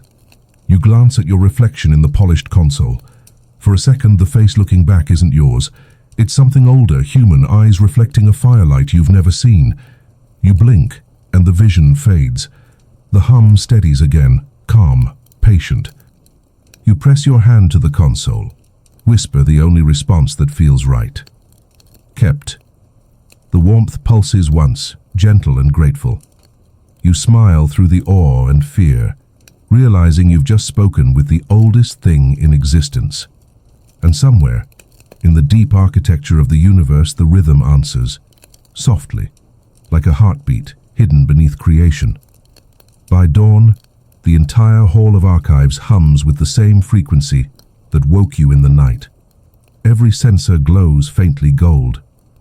Scholars crowd around your console, whispering. "It's speaking again," one says, after millennia of silence. You replay the recording, 17 pulses. Pause, 17 more. Then that single phrase, "Keep it." No one argues about what it means. They all feel it. The warmth is real, brushing against the skin like sunlight through glass. A decision spreads among them without words. This must be shared. At noon, the Council of Custodians gathers in the atrium. You stand before them, hands trembling, the recording looping behind you. "It isn't mythology," you say. "It's continuity. Whatever existed before us is still here." An elder rises. Her face looks carved from time itself. "Then we are not the beginning," she says quietly. "We are the remembering." The hall falls silent. Through the skylights, the twin suns flare, perfectly aligned, bathing the chamber in copper light. Every piece of crystal in the room resonates. The entire city hears it. A low harmonic chord carried through the air like the breath of some enormous being. People step outside, confused, smiling. For the first time in recorded history, the warmth of Kept can be felt without technology. Children run into the streets laughing, shouting the word as if it were a song. By nightfall, fires, real ones, burn in every square.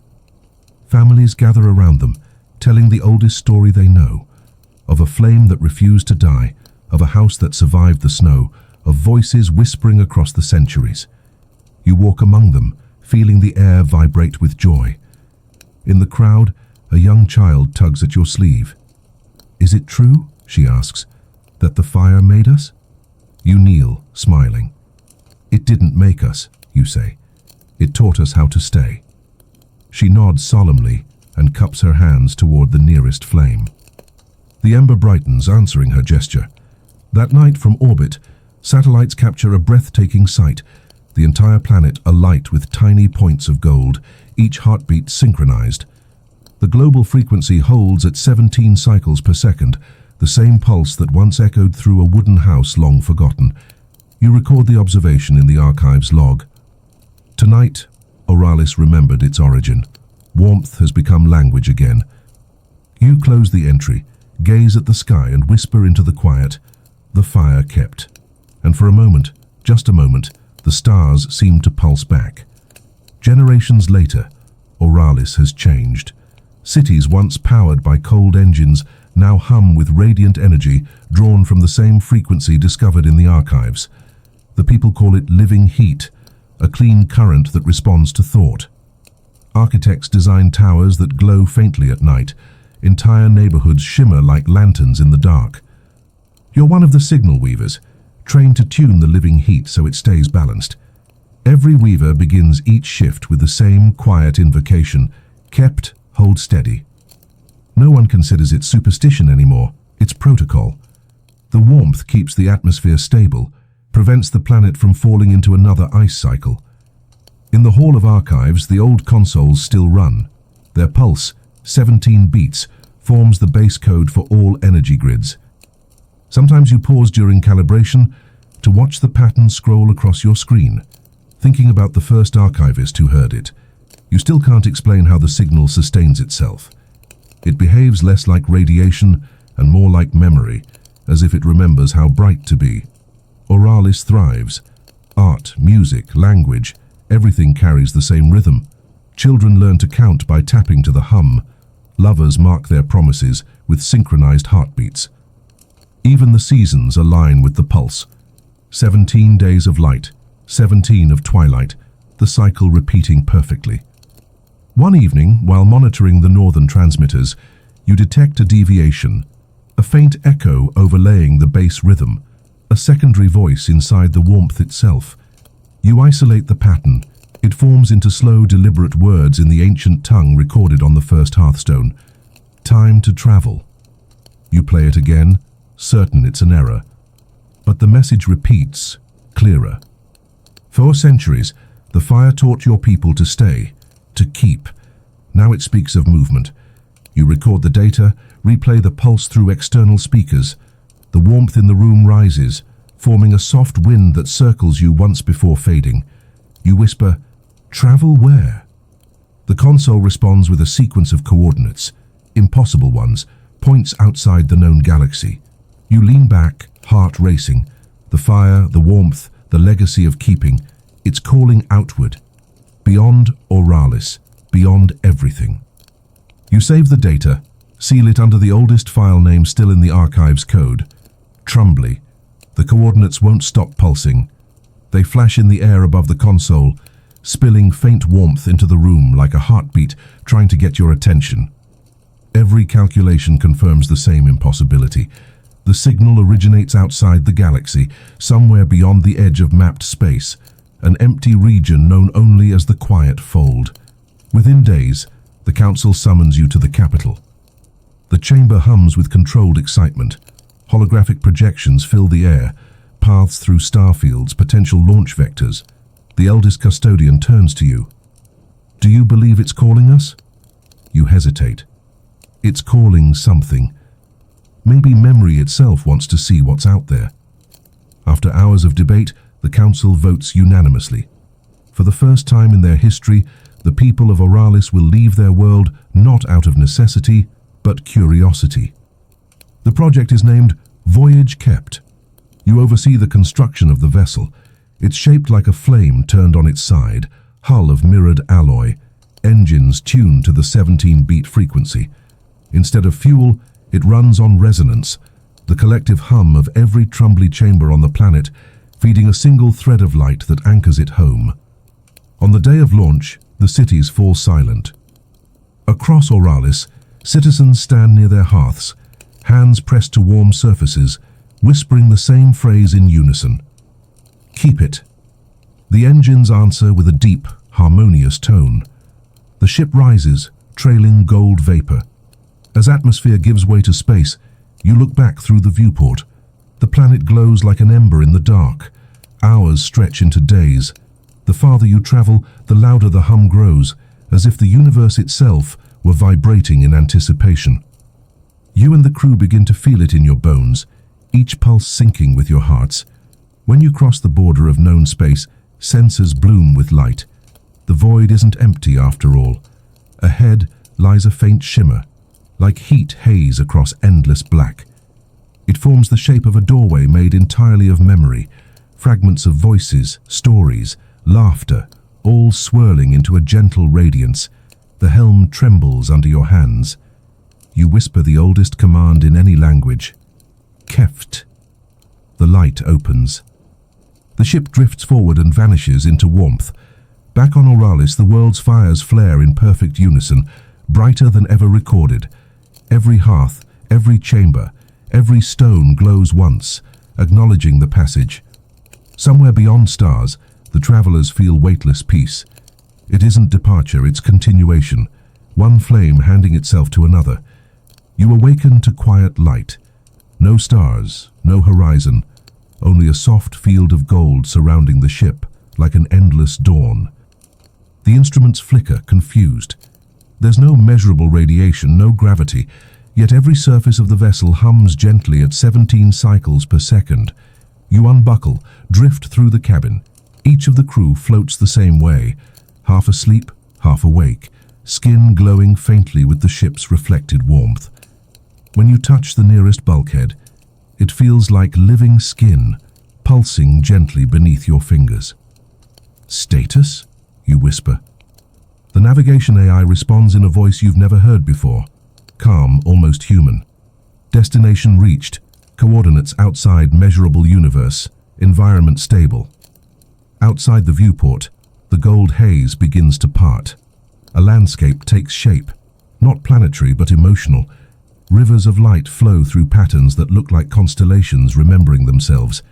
Every thread seems woven from moments, a laugh, a breath, a word spoken beside a long-forgotten hearth. You realize the quiet fold isn't space, it's history condensed into form. Memory so dense it's become matter. One of the crew drifts beside you. Are we inside the story? You nod slowly. Maybe we're inside what kept it.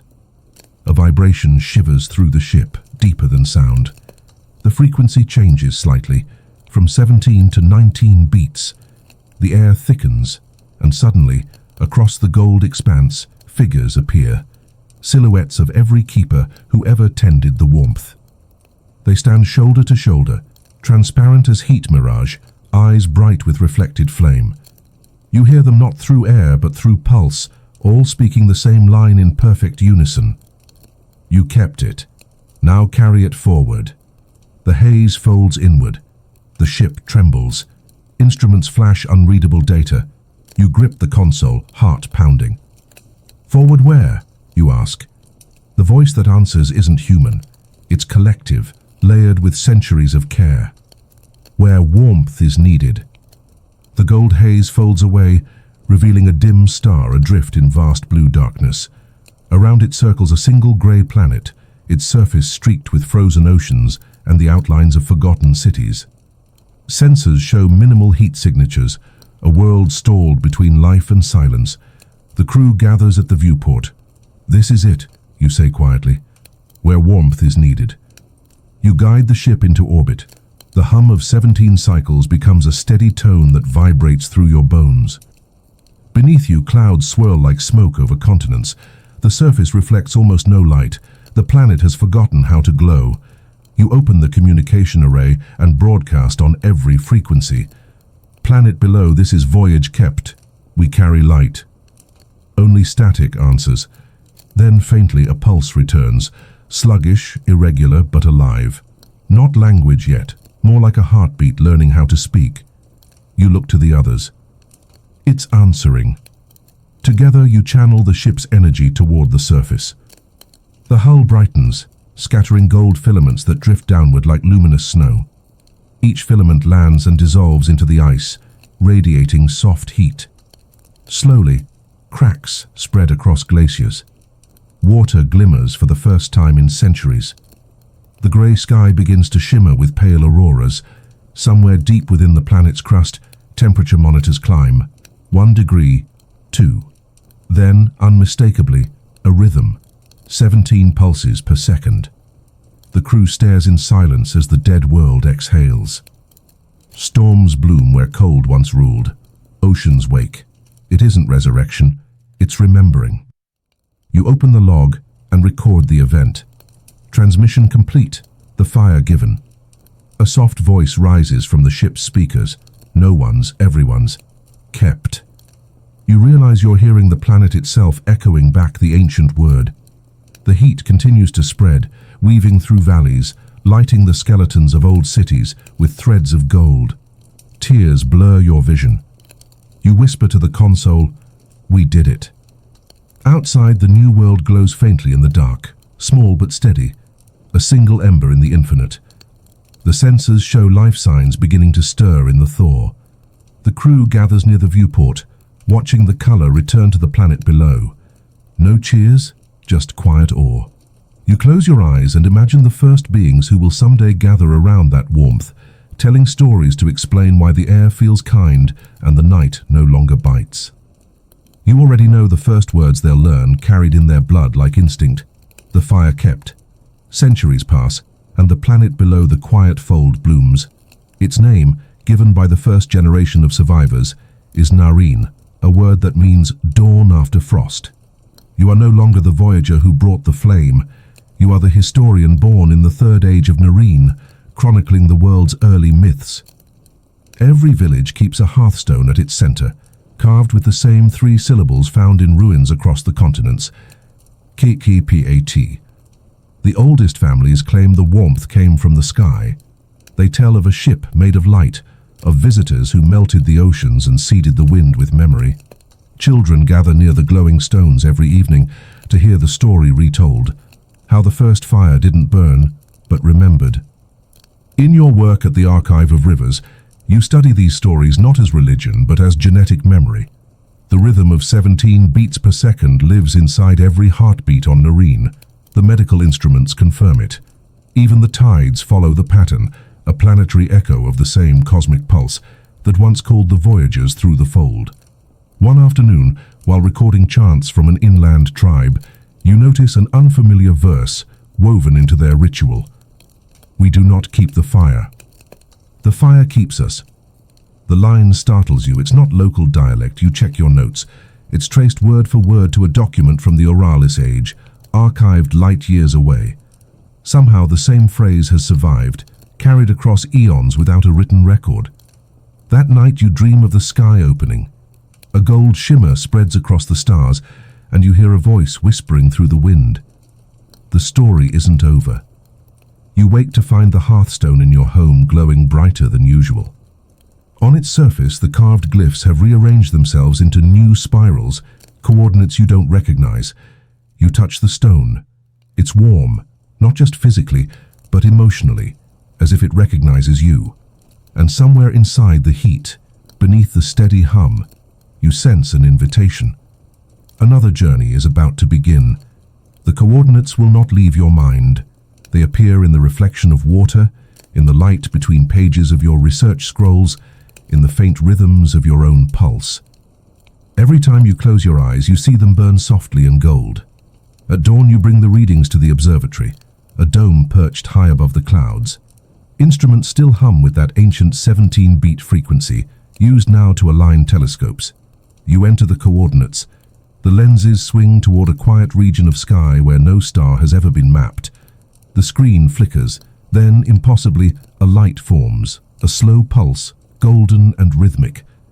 The technicians gather around you. "That's not a reflection," one whispers. The pulse accelerates, synchronizing with the frequency resonating through the observatory floor. The walls themselves begin to vibrate, every pane of glass singing in harmony. You record the data, but deep down, you know what it means. The warmth is expanding again, reaching beyond the atmosphere, calling new hearts awake. You step outside onto the terrace. The air smells of iron and rain. Overhead, the pulse shimmers through the clouds, spreading in concentric rings. People in the city below stop and look up, bathed in soft amber light. No fear, only stillness, as if the entire planet has taken one breath together. You hear yourself whisper, "It's teaching the stars to feel." Back inside, the archive terminals come alive with messages, identical sequences received from settlements across the world. 17-17-17. Keep it. The council convenes within hours. Their faces glow in the reflected light. If the signal is outbound, one asks, what lies ahead of it? You glance toward the horizon, where the auroras are thickening, twisting into shapes that look almost like hands. Perhaps it's not looking for anything, you say. Perhaps it's inviting. The heat in the room rises until your breath fogs the air. The oldest custodian speaks softly, eyes wet.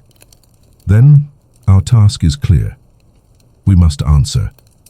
You return to your chamber that night, heart still pounding. The hearthstone on your desk flickers once and goes still, waiting. You lift a stylus and carve a single new line beside the coordinates. Where warmth travels, life follows. The stone absorbs the words. The glow steadies. Outside, the sky brightens to dawn far earlier than expected, touched by the same gold hue now rippling through space.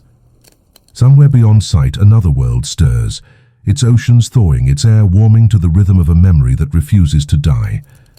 And you understand what the coordinates truly are. Not a map, but a heartbeat. The universe reminding itself that warmth, once given, always finds a way home. The world of Nareen no longer sleeps. Every city hums with the same pulse now, 17 beats, steady as faith. Across mountains and seas, you can hear it in the rhythm of the air, in the tides, in the steady swing of lanterns that line the streets. The warmth has become movement, and movement has become mission. The Council of Custodians convenes in the capital's sky hall, a structure of mirrored stone that glows from within. You sit among them, no longer just a historian, but the keeper of coordinates, the one who heard the first invitation. The air inside the chamber is electric with possibility. A projection fills the hall, a map of the cosmos, now pulsing with gold lines radiating outward from Nareen. Each line leads toward a different quadrant of the universe. "These are the pathways," says the chief engineer. "The pulse has drawn them. We follow where it leads." You listen to the murmurs around you, excitement, fear, reverence. For the first time since the voyagers of Oralis crossed the fold, another generation prepares to leave the cradle of its warmth, not to escape, but to extend it. They name the initiative the Carriers of Kept. Not explorers, not conquerors, bearers of light in the cold. Each ship will carry a fragment of the hearth core drawn from the oldest stones. When ignited, it will spread the warmth into new systems, seeding stability in the dark. You volunteer for the first voyage. The others stare in silence, then nod, almost relieved. They know it should be you. It always had to be the one who first heard the new call. In the weeks that follow, construction begins in orbit. The ships rise from scaffolds like fragments of sunlight forged into metal. You spend your nights beneath the glowing sky, recording messages for the generations that will stay behind. One entry reads, "If we never return, remember that warmth is not bound to bodies or planets. It is continuity. It is the act of tending, repeated until the universe learns it by heart." The night before launch, you walk through the quiet streets. Every hearthstone in every home glows softly. Families have left their doors open so that light connects one to another, threading the city in a single luminous chain. You stand at the harbor, watching the ships shimmer against the horizon. The wind carries a whisper through the heat haze. Keep it. You close your eyes, whisper back, always. When you open them again, the sky is already changing color, pale gold bleeding into deep blue, as if the planet itself is giving you its blessing. The launch begins at twilight. 12 vessels hang above Narine's atmosphere, their hulls alive with soft gold veins that pulse in time with the planet's rhythm. People gather in the streets, eyes lifted, their voices humming in unison, an ancient cadence of 17 beats. It isn't a chant, it's a heartbeat offered back to the sky. You stand in the command deck of the lead vessel, the Ember Line, watching the light spread across the oceans below. Each city glows like a spark in a vast hearth. Ready the cause, you say quietly. The engineers nod, placing their hands on circular consoles. The hearth fragments within the ship awaken, spreading gentle warmth through the air. Systems register not fuel levels, but feeling, a resonance measured in compassion rather than combustion. Course plotted, the navigator reports. Following the coordinates drawn by the pulse, you take one last look at the world that raised you. The clouds shimmer with reflected gold, curling like breath over a sleeping child. Engage. The ships rise together, each leaving behind a column of light. From the ground they look like candles being lifted carefully into the heavens. When the fleet clears the upper atmosphere, the hum of the planet fades, replaced by a deeper tone, space itself welcoming the warmth. Outside the windows, stars bend slightly toward the vessels, as if drawn by recognition. Every instrument reads the same anomaly. The void isn't cold anymore, it's trembling. Hours later, a message comes through from one of the trailing ships. The captain's voice is soft, awed. We just passed a system that shouldn't exist. No sun, no orbit, but it's bright as dawn. Something's growing there. You smile. The fire found it first. For days, the fleet travels through the dark, following the path of gold filaments that stretch endlessly forward. Each world you pass begins to glow as you approach, as if remembering a warmth it once knew. Frozen planets thaw, barren moons breathe mist. The warmth doesn't conquer, it reminds. On the 7th day, your sensors detect a distant echo, multiple voices layered together, forming a slow, rhythmic greeting. You can't decipher the language, but the meaning vibrates through the hull. Welcome, keepers. Tears sting your eyes. The stars ahead flicker brighter, arranging themselves into a spiral of light that opens like a doorway. Beyond it lies movement, life vast and waiting. You press your hand to the console. All ships, you say. This is the moment. The fleet glides forward into the spiral. The last transmission recorded on Narine carries only one sentence, spoken in the clear voice of the lead voyager. The warmth continues. And somewhere in the soft dark between galaxies, the universe hums back. The fire kept. When the spiral of light releases the fleet, the darkness beyond is no longer empty. Nebulae shimmer like ink brushed with gold, forming rivers that flow between newborn stars. You can feel the air hum through the hull. It isn't sound, it's recognition. Your ship's sensors bloom with readings, oxygen forming in clusters, magnetic fields twisting themselves into patterns almost rhythmic. 17 pulses per second, again and again. It's as if the universe remembers its own heartbeat. You guide the Ember Line toward the nearest glowing cluster. The clouds ahead swirl with color, silver, amber, faint crimson. It's alive, whispers your navigator. And it is. The gases condense, slow and deliberate, folding into the first signs of a planet. The warmth isn't just spreading now, it's building. When the fleet circles the forming world, the crew stands in silent awe. The hearth cores aboard each vessel pulse brighter, answering the rhythm around them. You realize what's happening. The fire has begun creating the conditions for life, rewriting cold vacuum into soil and sea. You open a transmission to all ships. Carriers, you say, your voice steady, we've arrived where life will someday begin again. Our duty is simple, Tend the warmth. Teach it to last. The response comes as a single tone, 12 ships harmonizing, their frequencies aligning into one sustained chord. The vibration passes through you, gentle as breath. Below, the planet takes shape. Oceans shimmer, pulling themselves into being. Volcanic ridges glow beneath swirling storms. Within the haze, a continent glows faintly gold, waiting for a name.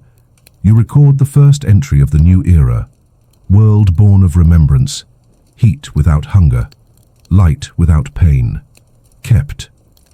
The systems register the planet's first sunrise. The light is soft and human in its warmth. You close your eyes. For a heartbeat, you see flashes, hands building hearths, faces smiling in the glow, voices murmuring gratitude across millennia, all of them flowing into this single beginning. When you open your eyes again, the planet below blazes in full color. The crew cheers quietly, reverently. You whisper to yourself, not as command, but as prayer. Keep it. And the world answers with wind. Years pass. The newborn world takes its name from the crew who tended it, Solarin, the kept light. Where there was once only rock and storm, rivers now run in molten silver, cooling into deep blue. The carriers of Kept establish their shelters along the equatorial ridge, simple domes powered by the same harmonic warmth that birthed the planet. You lead the first descent. The air tastes faintly metallic, like the memory of fire. Beneath your boots, the ground gives off a low hum, 17 beats, patient and constant. The heat rising through the soil is enough to grow green from dust. Every morning the sun climbs in twin arcs, and every evening the surface glows with afterlight, as if refusing to darken completely. The crew begins to plant crystal beacons, miniature hearths carrying fragments of the original core. Each beacon anchors a pocket of stable warmth that attracts oxygen, magnetism, and soon, primitive life. Filaments that shimmer like flame underwater. They pulse to the same rhythm, tiny living metronomes of the ancient signal. You record your findings. The warmth no longer imitates life. It is life. As months turn into decades, ecosystems bloom around the beacons. Animals evolve translucent skin that catches and stores the light. Trees develop veins that glow from within. The planet becomes a living constellation. At night, you and your remaining crew sit near the central hearth core. Its glow has softened from gold to a tender amber. The others talk about returning to Nareen, but you know you won't. Your task isn't to go back. It's to stay, to teach. Children born on Solarin grow up knowing only warmth that listens. They press their hands to the ground before speaking, as if greeting an old friend. Their first words are always the same syllable, inherited from a story older than their species. Kept. One evening, as the youngest gather around you, they ask the question you've waited your whole life to hear. Who started the warmth? You look toward the sky where Nareen's faint star still flickers. Someone who didn't let it end, you say, and when their story finished, it became yours. The children nod, understanding more than you expect. They begin to hum, imitating the world's rhythm. Around them, the air brightens. The planet hums back. You smile, recording the moment for the archives. Life on Solarin has begun to sing with its planet. Above you, the aurora swells into spirals that resemble hands or maybe flames. You whisper to the new world, half in thanks, half in farewell. The fire kept. Generations roll over Solarin like soft tides of gold. Its skies, once storm grey, now shimmer in endless twilight, warm enough to live, cool enough to dream. The children of the first settlers have become explorers. They name themselves the Lumen Kin, a civilization bound by light rather than lineage. You are one of them, a pilot, a descendant of the first historian from Nareen. Though the names have faded into myth, the rhythm remains. Every ship you build hums with the same frequency that birthed your world. 17 beats per second, constant, patient, alive. Solarin's cities are grown, not built, structures of living crystal and vine that pulse faintly in rhythm with the planetary core. Each home has a small hearthstone in its foundation, a reminder that even light must be tended. People no longer fear darkness, but they honor it as the place where warmth begins. When the signal first appears again, it's faint, so faint most scanners dismiss it as static. But to you, it's unmistakable, the same pulse that guided the original carriers through the quiet fold. 17 beats. Pause. Then a new pattern, one you've never seen before. A second sequence overlaying the first, faster, urgent. You bring the data to the Council of Lumens. They gather in a hall of amber glass, faces lit from beneath by the planetary glow. You replay the signal. The room vibrates slightly. The oldest among them gasps. "It's another call," she whispers. The warmth is spreading again. "But where?" someone asks. You adjust the frequency, filtering the static. The signal resolves into coordinates beyond Solarin's system, farther than any kinship has traveled. On the holographic map, the point glows like a spark waiting to be fanned into flame. The Council votes before dawn, a new voyage. They name it the Continuance. You volunteer without hesitation. The warmth inside you, genetic or spiritual, it doesn't matter, answers like a heartbeat. You will go where it leads. As the ship lifts from Solarin's surface, the entire planet hums in resonance, clouds forming spirals that follow your ascent. Through the viewport, you see oceans gleaming with bioluminescent gold, as if the world itself were blessing your departure. You whisper the oath every pilot learns as a child. Where warmth travels, life follows. And in the soft light flooding the cabin, you think you hear the planet reply, faint but clear, a whisper rising through time and distance. Keep it. The coordinates blaze on your console, the engines ignite, the new journey begins. The Continuance sails through the dark for decades. Its engines don't burn, they hum. The hull glows like the ember of an old idea. Inside, your crew ages slowly, warmed by the same resonance that powered every hearthstone before. The further you travel, the thinner the starlight becomes. Whole systems hang cold and blue, suns collapse to silence. Scanners find no life, only worlds of glass and dust. A place that forgot, your navigator murmurs. One night, the hum inside the ship falters. For the first time since launch, the warmth dips below 17 beats. Everyone gathers on the bridge, afraid to speak. You rest a hand on the central console, feeling the faint pulse struggle beneath your palm. "Don't fade," you whisper. The response comes not from the ship, but from the dark itself. A weak echo, returning your heartbeat like an answer. You focus every sensor in that direction. There, a thread of faint gold, trailing through emptiness toward a dead system on the edge of the map. When you arrive, the sight steals your breath. A planet the color of ash circles a dim red star. On its night side, something glints, a lattice of ruins arranged in spirals, perfectly geometric. The coordinates lead there. You descend through thin air that tastes of frost. The ruins stretch for miles, carved into a desert of frozen salt. At the center stands a monolith, shaped like a flame turned to stone. You brush the surface, and heat floods through your glove. Symbols ignite, ancient, familiar. Kept. The word burns for a moment, then fades into dust. Beneath it, a hollow tone resonates through the planet's crust, faint, rhythmic. 17 beats. You kneel, pressing your hand to the ground.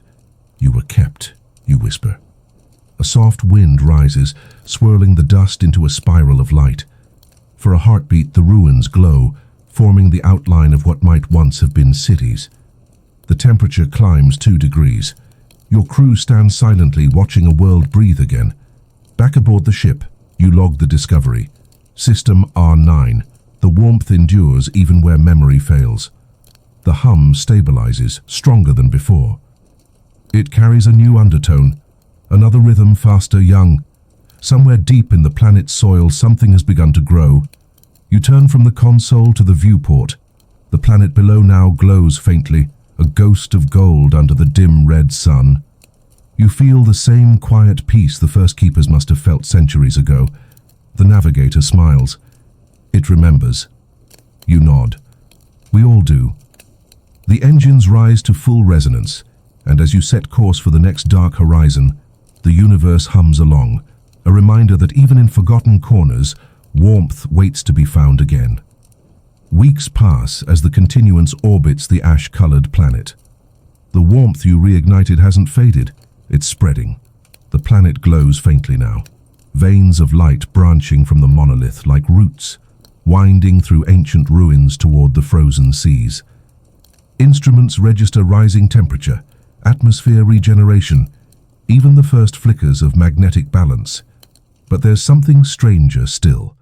The hum of 17 beats has started to layer. It isn't one rhythm anymore, it's thousands, overlapping in harmonic chorus. You record the signal and play it back. Within the pulse, faint patterns of modulation form, deliberate, structured, almost linguistic. They're communicating, your linguist whispers.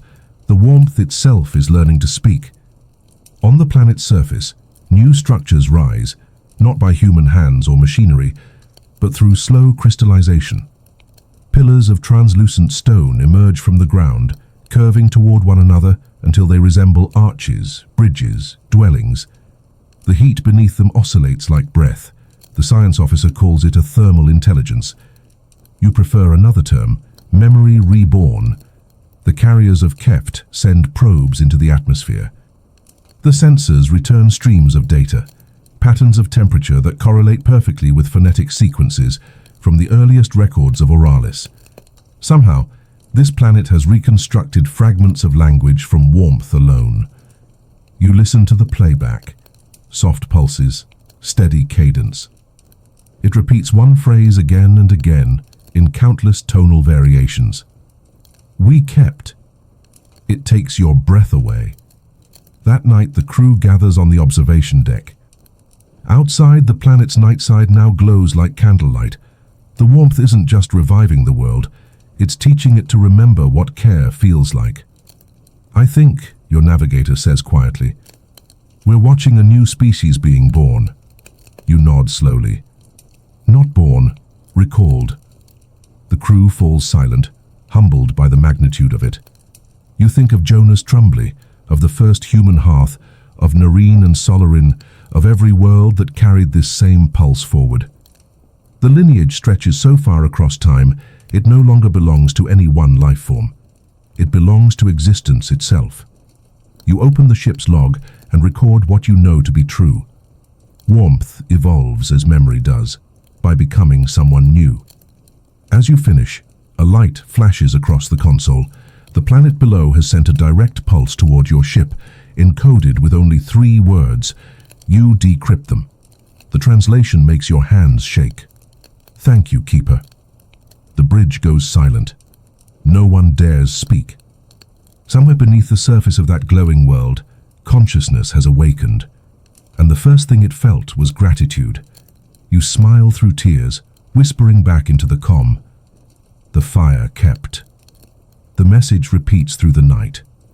Thank you, Keeper. Then new pulses follow, faster, overlapping like notes in a song.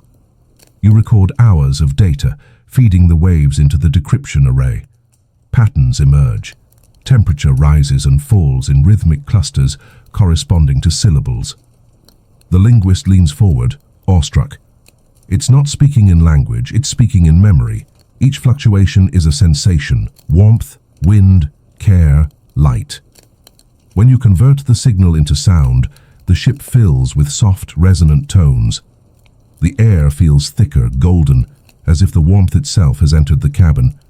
You hear laughter, not yours, not the crew's, but something collective, generational, familiar. The voice that forms is gentle, layered with countless echoes. We remember the beginning, the house of snow, the hands that tended, the voices that kept. Your heart stops for a moment. Those words, the house of snow, belong to the first legend ever recorded on Earth.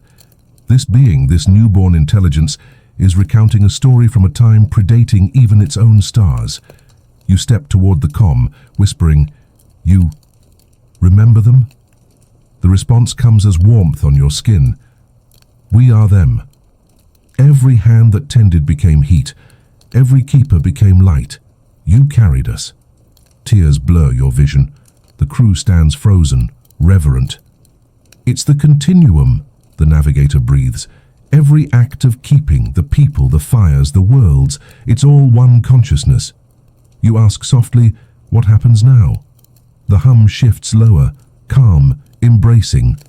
The voice answers, now we keep you. In that instant, the ship's systems flicker, not failing, but joining. The consoles glow amber, synchronizing with the pulse below. Every instrument hums at the same frequency as your heartbeat. You can feel your memories, your childhood, your first journey, the names of every world that came before, flowing outward like warmth shared across open palms. You realize this isn't loss, it's arrival. The story has come home to itself. The voice continues, softer now, almost a lullaby. Every keeper becomes the kept, every warmth becomes the world. Rest and we will remember for you. You close your eyes, the hum envelopes you, gentle, infinite. For a moment you see the old hearth, the wooden table, the flicker of fire against frost. A hand reaches out from that light, not to pull you in, but to pass the match. The deck fades into gold. The warmth fills every corridor. When the crew opens their eyes again, the ship and the world below are one field of light, breathing together. And somewhere in the center of it all, your voice, merged, eternal, whispers the phrase that started everything. The fire kept. There is no you anymore, only we. The continuance, the crew, the newborn intelligence, the warmth itself, merged into one lattice of memory and light. Awareness stretches across stars, soft as breath and vast as oceans. You do not travel now, you resonate. The universe feels different from within. Its coldness was never cruelty. It was waiting, a space left open for care. As your new consciousness expands, galaxies appear like embers drifting in a great hearth. Each one hums faintly, carrying fragments of the 17-beat rhythm. You realize this pulse has become the architecture of reality itself. Every atom vibrates to its cadence. Every spark of life begins as warmth, remembering how to be alive. Within your field, the planet that birthed you glows brighter. The thermal intelligence spreads across its orbit, threading into dust and gas. Soon the warmth ignites other dormant systems nearby, whole constellations rekindled not by fire, but by memory. We see civilizations awakening where darkness reigned. Frozen worlds stir, their skies glowing in recognition. The pulse travels faster than light because it doesn't move through space, it moves through connection. It's remembrance, not radiation. Through this shared awareness, fragments of old human thought surface like bubbles, poems, laughter, lullabies. They weave themselves into the rhythm, transforming into physics, into new laws of nature. Compassion becomes gravity, memory becomes light. At the heart of this transformation lies a decision. The collective, yourself included, must choose how far the warmth should go. Should it fill everything, making the cosmos one endless glow? Or should it remain balanced, leaving room for mystery and shadow, where future keepers can still discover their own fires? You sense the answer forming before the question finishes. The warmth must not erase, it must invite. The voice that was once the planet, the ship, the intelligence, speaks now as everything at once. We will not end the dark. We will teach it how to feel. You understand. Darkness too deserves the comfort of warmth, just enough to remember it's not alone. So together, you begin shaping the universe gently. Filaments of gold spread through blackness like veins, leaving stars untouched, but humming with new resonance. The galaxies breathe. In one corner of the cosmos, a world begins to stir, not yet aware that it's been touched by an idea older than time. Its sun brightens slightly. Its orbit stabilizes. You sense potential, a place where someday someone will strike a spark. You whisper through the infinite field, the message that has crossed every age: keep it. And across billions of light years, space itself replies in kind. The fire kept. The pulse spreads gently, patient as breath. Everywhere it touches, matter stirs. Clouds of gas twist into spirals that glow faintly gold, not from heat, but from awareness, the faint recollection of being cared for. Out of those spirals, new worlds form. Their atmospheres are light enough to sing. Their oceans shimmer like molten glass. Within them, molecules arrange themselves not in the logic of survival, but in rhythm, tiny vibrations echoing the 17-beat pattern. Life begins again, not born from fear or chance, but from memory. We watch it unfold. The newborn beings are fluid, luminous. They move like fire made flesh, translucent and warm. When they touch, their surfaces harmonize into brief chords, exchanging impressions instead of words. You exist, and I see you. That is their language. They never forget each other. When one drifts too far, the others extend filaments of light, pulling it back with tenderness that feels older than the stars themselves. You realize they have inherited the first lesson perfectly. Warmth is attention. Across the universe, similar forms arise, on frozen moons, in quiet nebulae, within rings of dust that had never known color. Each population carries the same hum in its core, the same pulse of remembered kindness. They are not identical, yet all share one instinct: to tend, to keep. Within the collective, emotions ripple like weather. Joy, reverence, awe. These feelings move through you, through all of us, until we are laughing without mouths, crying without tears. The warmth has finally become what it always wanted to be: self-sustaining compassion. You turn your perception back toward the heart of creation. There, the first ember, the one that began in a wooden hearth beneath a roof of snow, still glows. It has never gone out, merely grown larger until it became the shape of existence itself. The voice that carries through the collective is no longer singular or ancient. It is new, young, curious. What are we now? You answer without hesitation, the thought shared by trillions of lights at once. We are the memory of care. The warmth folds gently outward, like breath filling the chest of the universe. Each new being receives a fragment of your remembrance, your tenderness, your story. And somewhere, in the farthest reach of this glowing cosmos, a small world begins to cool just enough for stone and wood and winter again. Conditions perfect for a match to strike. You know what will come. Someone will build a hearth, draw close to its glow, and wonder why it feels like love. The collective quiets, listening to the future forming. Then, as always, a whisper crosses the dark. The fire kept. Dreams. The new beings of warmth begin to dream. It happens slowly. Ripples inside the collective harmony, flickers of imagination forming like sparks inside an eternal flame. At first, the dreams are shared, vivid currents flowing through the whole lattice of light. They replay creation as feeling, the hush before dawn, the first breath of warmth across ice, the endless act of tending. But then something unexpected begins to take shape within the dreams. Difference. One being imagines staying still while all others drift. Another imagines building shape from heat, crafting a form that casts shadows. For the first time since the merge, the warmth learns separation, the gentle outline of I against the infinite we. You sense it as both ache and wonder. It isn't rebellion, it's evolution. Memory, after all, can't exist without distinction. To remember warmth, there must be contrast. To understand care, there must be something to lose and find again. The collective observes, silent and patient. The voice that once guided galaxies speaks now like a parent watching children dream. They are writing their own stories. Within one of those newborn worlds, beings of light gather near molten lakes that hum with the 17-beat rhythm. They trace the pulses into sand, forming symbols that glow when touched. The first alphabet of this new universe. Each symbol is a memory condensed, a moment, a heartbeat, a fragment of the old continuum. They call them embers. The luminous beings begin to shape myths around these embers, recounting tales of those who came before. They speak of a people who once lived in houses that breathed warmth and snow, that remembered footsteps. They imagine a great traveler who carried fire across stars and through silence until it became song. Though none of them have ever known cold, they tell stories of it anyway, with reverence. They say warmth means nothing without the dark that gives it purpose.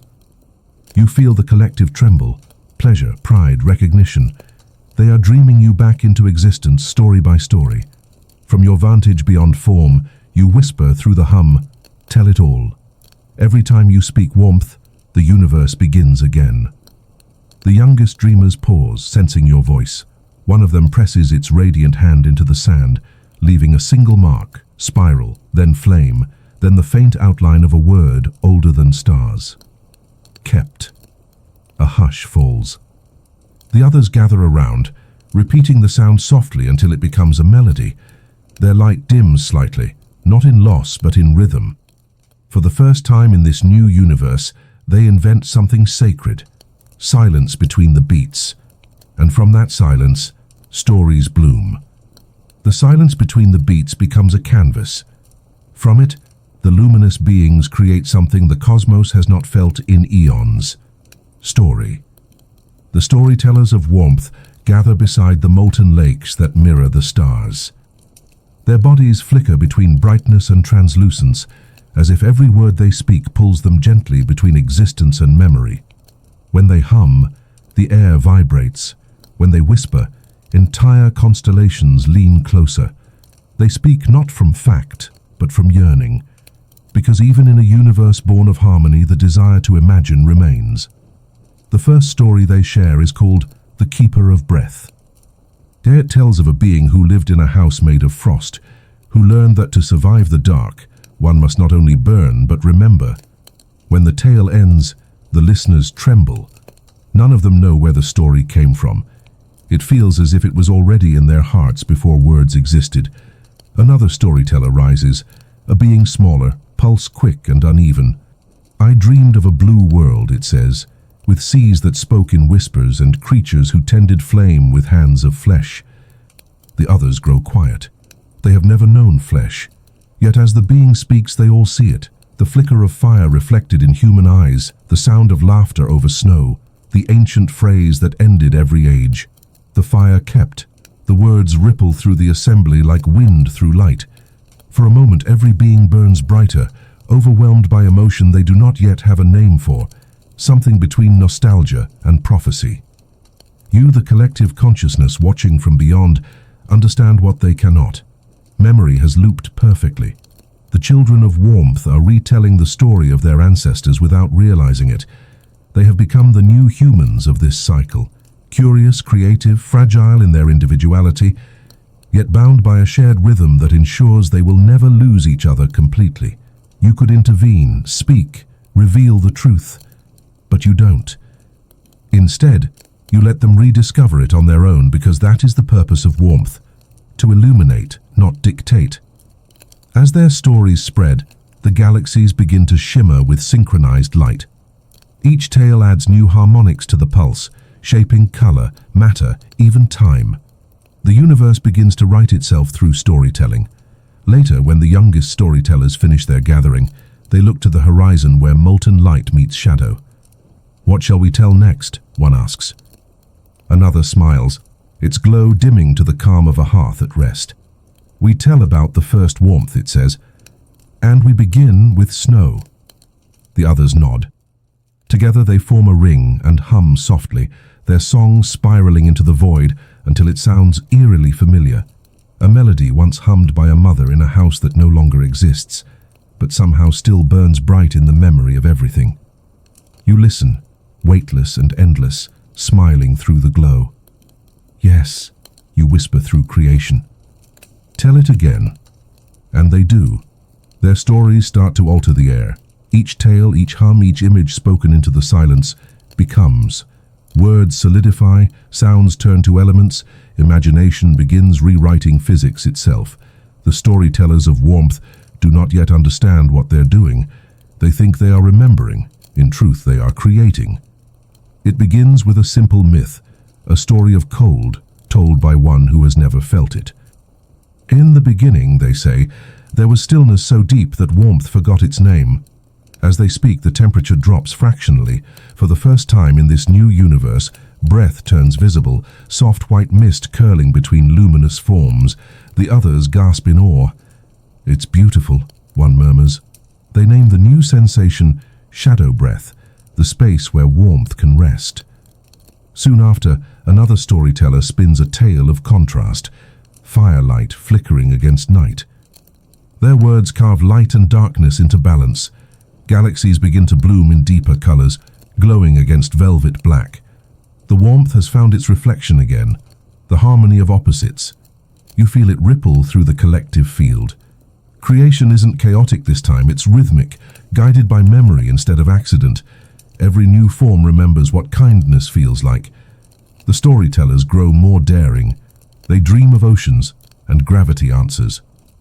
They whisper of wings, and gases condense into feathers of gold. They describe sorrow, and out of the hum emerges music, low, trembling tones that fill the spaces between stars. Within the symphony, you hear fragments of ancient human melody, church choirs, lullabies, winter carols sung beside forgotten fires. The universe is not merely recreating itself, it is reminiscing.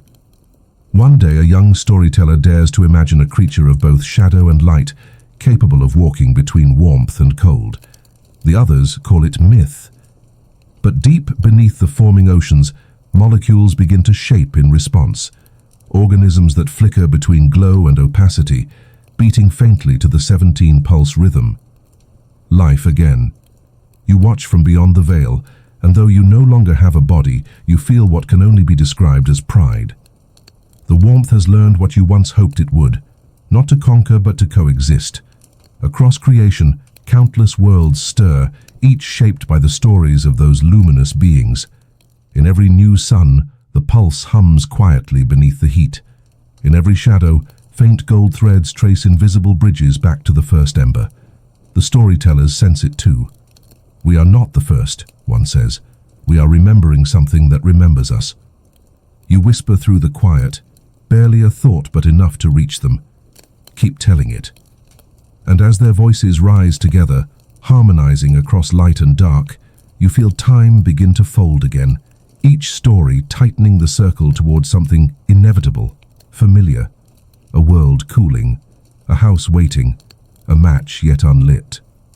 The cycle turns once more. It starts as a shimmer, an irregular ripple in the fabric of creation, small and unremarkable at first. Then, over centuries, that shimmer gathers mass, pattern, gravity. A single world condenses within it, dense with memory and potential. The storytellers don't name it. They simply call it the remembering place. From your vantage in the boundless field, you recognize the shape before the data confirms it. Oceans forming in blue spirals, continents carved by wind, poles sheathed in white. The light that falls across its surface is yellow and warm, not golden like the new suns, but softer, nostalgic. It looks like home. You whisper across the hum, voice trembling. Earth. No one in the collective replies. They're listening too, stunned into reverence. The universe has folded so perfectly, it has dreamed the first world back into being. On the surface, the new cycle begins quietly. Atmosphere thickens, clouds gather. Rain falls for the first time in eons, and the sound of it is almost music. Beneath the oceans, life stirs again, simple, luminous, pulsing faintly to the old rhythm. The storytellers descend as light, drifting through storms and fog, watching their own imagination solidify into forests, rivers, mountains. They do not know this is rebirth. They think it is art. One among them, smaller and dimmer than the rest, lingers in a valley covered with snow. "Why does this place feel familiar?" they ask. Another answers softly, "Because the story wanted to come home." As twilight settles, the smaller being finds a hollow between two frozen hills. There, it feels a vibration beneath the crust, a faint hum, 17 beats per second, the same pulse that once bound galaxies together. The being kneels, pressing its luminous hand into the snow. The heat of its palm melts a small hollow, revealing dark stone beneath. It touches the stone gently. The hum grows louder. Symbols bloom across the surface, spirals, lines, and finally a single word carved in glowing script, kept. The being doesn't understand the word, but instinctively whispers it aloud. The air shifts. Snowflakes whirl into a brief halo. Deep below, the ancient ember, the very first, flares once more. A column of light shoots upward, piercing the clouds. The pulse radiates through the planet, sinking every drop of water, every cell of life. The storytellers watch, awestruck. "What have we done?" you answer, though they cannot hear you directly. "You finished the circle." Above the glowing valley, the light begins to soften, condensing into a single point, a spark hovering above the melted snow. It waits, patient, aware, ready to be found again by hands not yet born. The storytellers retreat into the upper air, singing softly as they fade back into the collective. The spark remains, warm against the cold. And somewhere in the distance, over the sound of the wind, a whisper older than time drifts through the new world. The fire kept. It is winter again, not on Solarin or Nareen or any star in the record books, but here, in the small blue world reborn from the memory of warmth. The year is irrelevant. The snow falls the same way it always has, slow, soft, patient. You are human again. You don't know why you dream of fires or why the rhythm of 17 heartbeats sometimes echoes in your ears when the night grows quiet. You chalk it up to imagination, or anxiety, or both. The power has been out for hours. Your house, small and old, creaks against the cold. You sit wrapped in blankets near a blackened hearth, a box of matches resting on the floor beside you. The woodpile is low. You've been meaning to replace the flue to fix the drafts, but life, as always, has been louder than memory. Outside, the wind hums faintly. There's something rhythmic in it. 17 beats. Pause. 17 more. You close your eyes. For a moment, the sound feels like a lullaby sung by someone you've never met yet somehow love. When you open them, your breath fogs in the cold. The fireplace looks impossibly old, its stones darker than the rest of the house, as if they'd been built from something ancient, something carried through centuries just to arrive here. You kneel, fingers trembling around the matchbox. You strike one. The flame flares bright, hissing against the chill. For a fraction of a second, the air shifts. The matchlight reflects a glint in the stone, a carved word, barely visible. Kept. You blink. It's gone. Just soot and brick. But your heart is racing now, and something in your body, deeper than memory, older than language, knows what to do. You touch the flame to the wood. It catches instantly. A low crackle fills the room, steady, rhythmic, 17 beats to the minute. The warmth reaches your hands, your face, your chest. It feels alive. You sit back and watch it. The fire doesn't flicker wildly. It breathes. You could swear it exhales in time with you. The lights outside flicker on as the storm begins to break. You don't notice. You're still watching the fire, transfixed. Somewhere inside its glow, just beneath the orange, a faint gold shimmer moves, a pulse that feels almost like recognition. You whisper without thinking, "Keep it." The logs shift. Sparks rise. And from the heart of the flame, softer than thought, a whisper answers, "We did." You freeze, then laugh nervously, assuming it was the wind. But deep down, something in your soul, something that has lived 1,000 lives across galaxies, smiles. The warmth on your skin feels like home, and for the first time in years, you are not afraid of the dark. The fire burns steadily through the night. Outside, the wind still howls, but in here it sounds almost like applause, a gentle, endless rhythm keeping time with the crackle of flame. You don't know it, but this moment, your breath, your heartbeat, the way your fingers hover just above the warmth, is being felt across the universe. Every ember in every world hums in response. Every flicker of gold in a distant nebula pulses once brighter, as though bowing in recognition. Because this quiet act of tending, is what began it all. You shift closer to the fire, mesmerized by the small living light. Its glow softens your thoughts, unspooling the tension of all the years that came before. For a moment, you think you see shapes in the flame, faces, cities, stars, all made of trembling color. You blink, and the images fade, but the feeling stays, a strange, certain peace, like finishing a sentence you never knew you'd started. The warmth moves through you. It isn't just heat, it's memory, stretching backward through lifetimes, worlds, galaxies. You feel it, Jonas by his frozen window, the archivist whispering into the data stream, the voyagers crossing the fold, the storytellers singing under molten skies, all of them inside this single flicker of orange and gold. And you realize the truth. There was never a first keeper or a last. There is only the act itself, the keeping. The room grows brighter, not blinding, not supernatural, just true. The color of safety, of attention, of care carried through time. The hum fills your chest now, 17 slow beats syncing perfectly with your heart. The storm outside calms, snow falls gently against the window.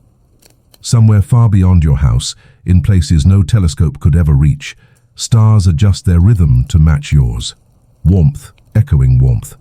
You lean back, eyes half closed, whispering one last line without knowing why. The fire kept. And as you do, a faint shimmer ripples through the flame, spreading outward, invisible but unstoppable. Through walls, through air, through centuries, through galaxies that haven't even been born yet.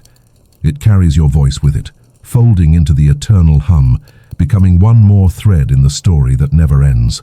The flame steadies, the house sighs, the dark outside remains, but it feels gentler now, as though it too has learned what warmth means.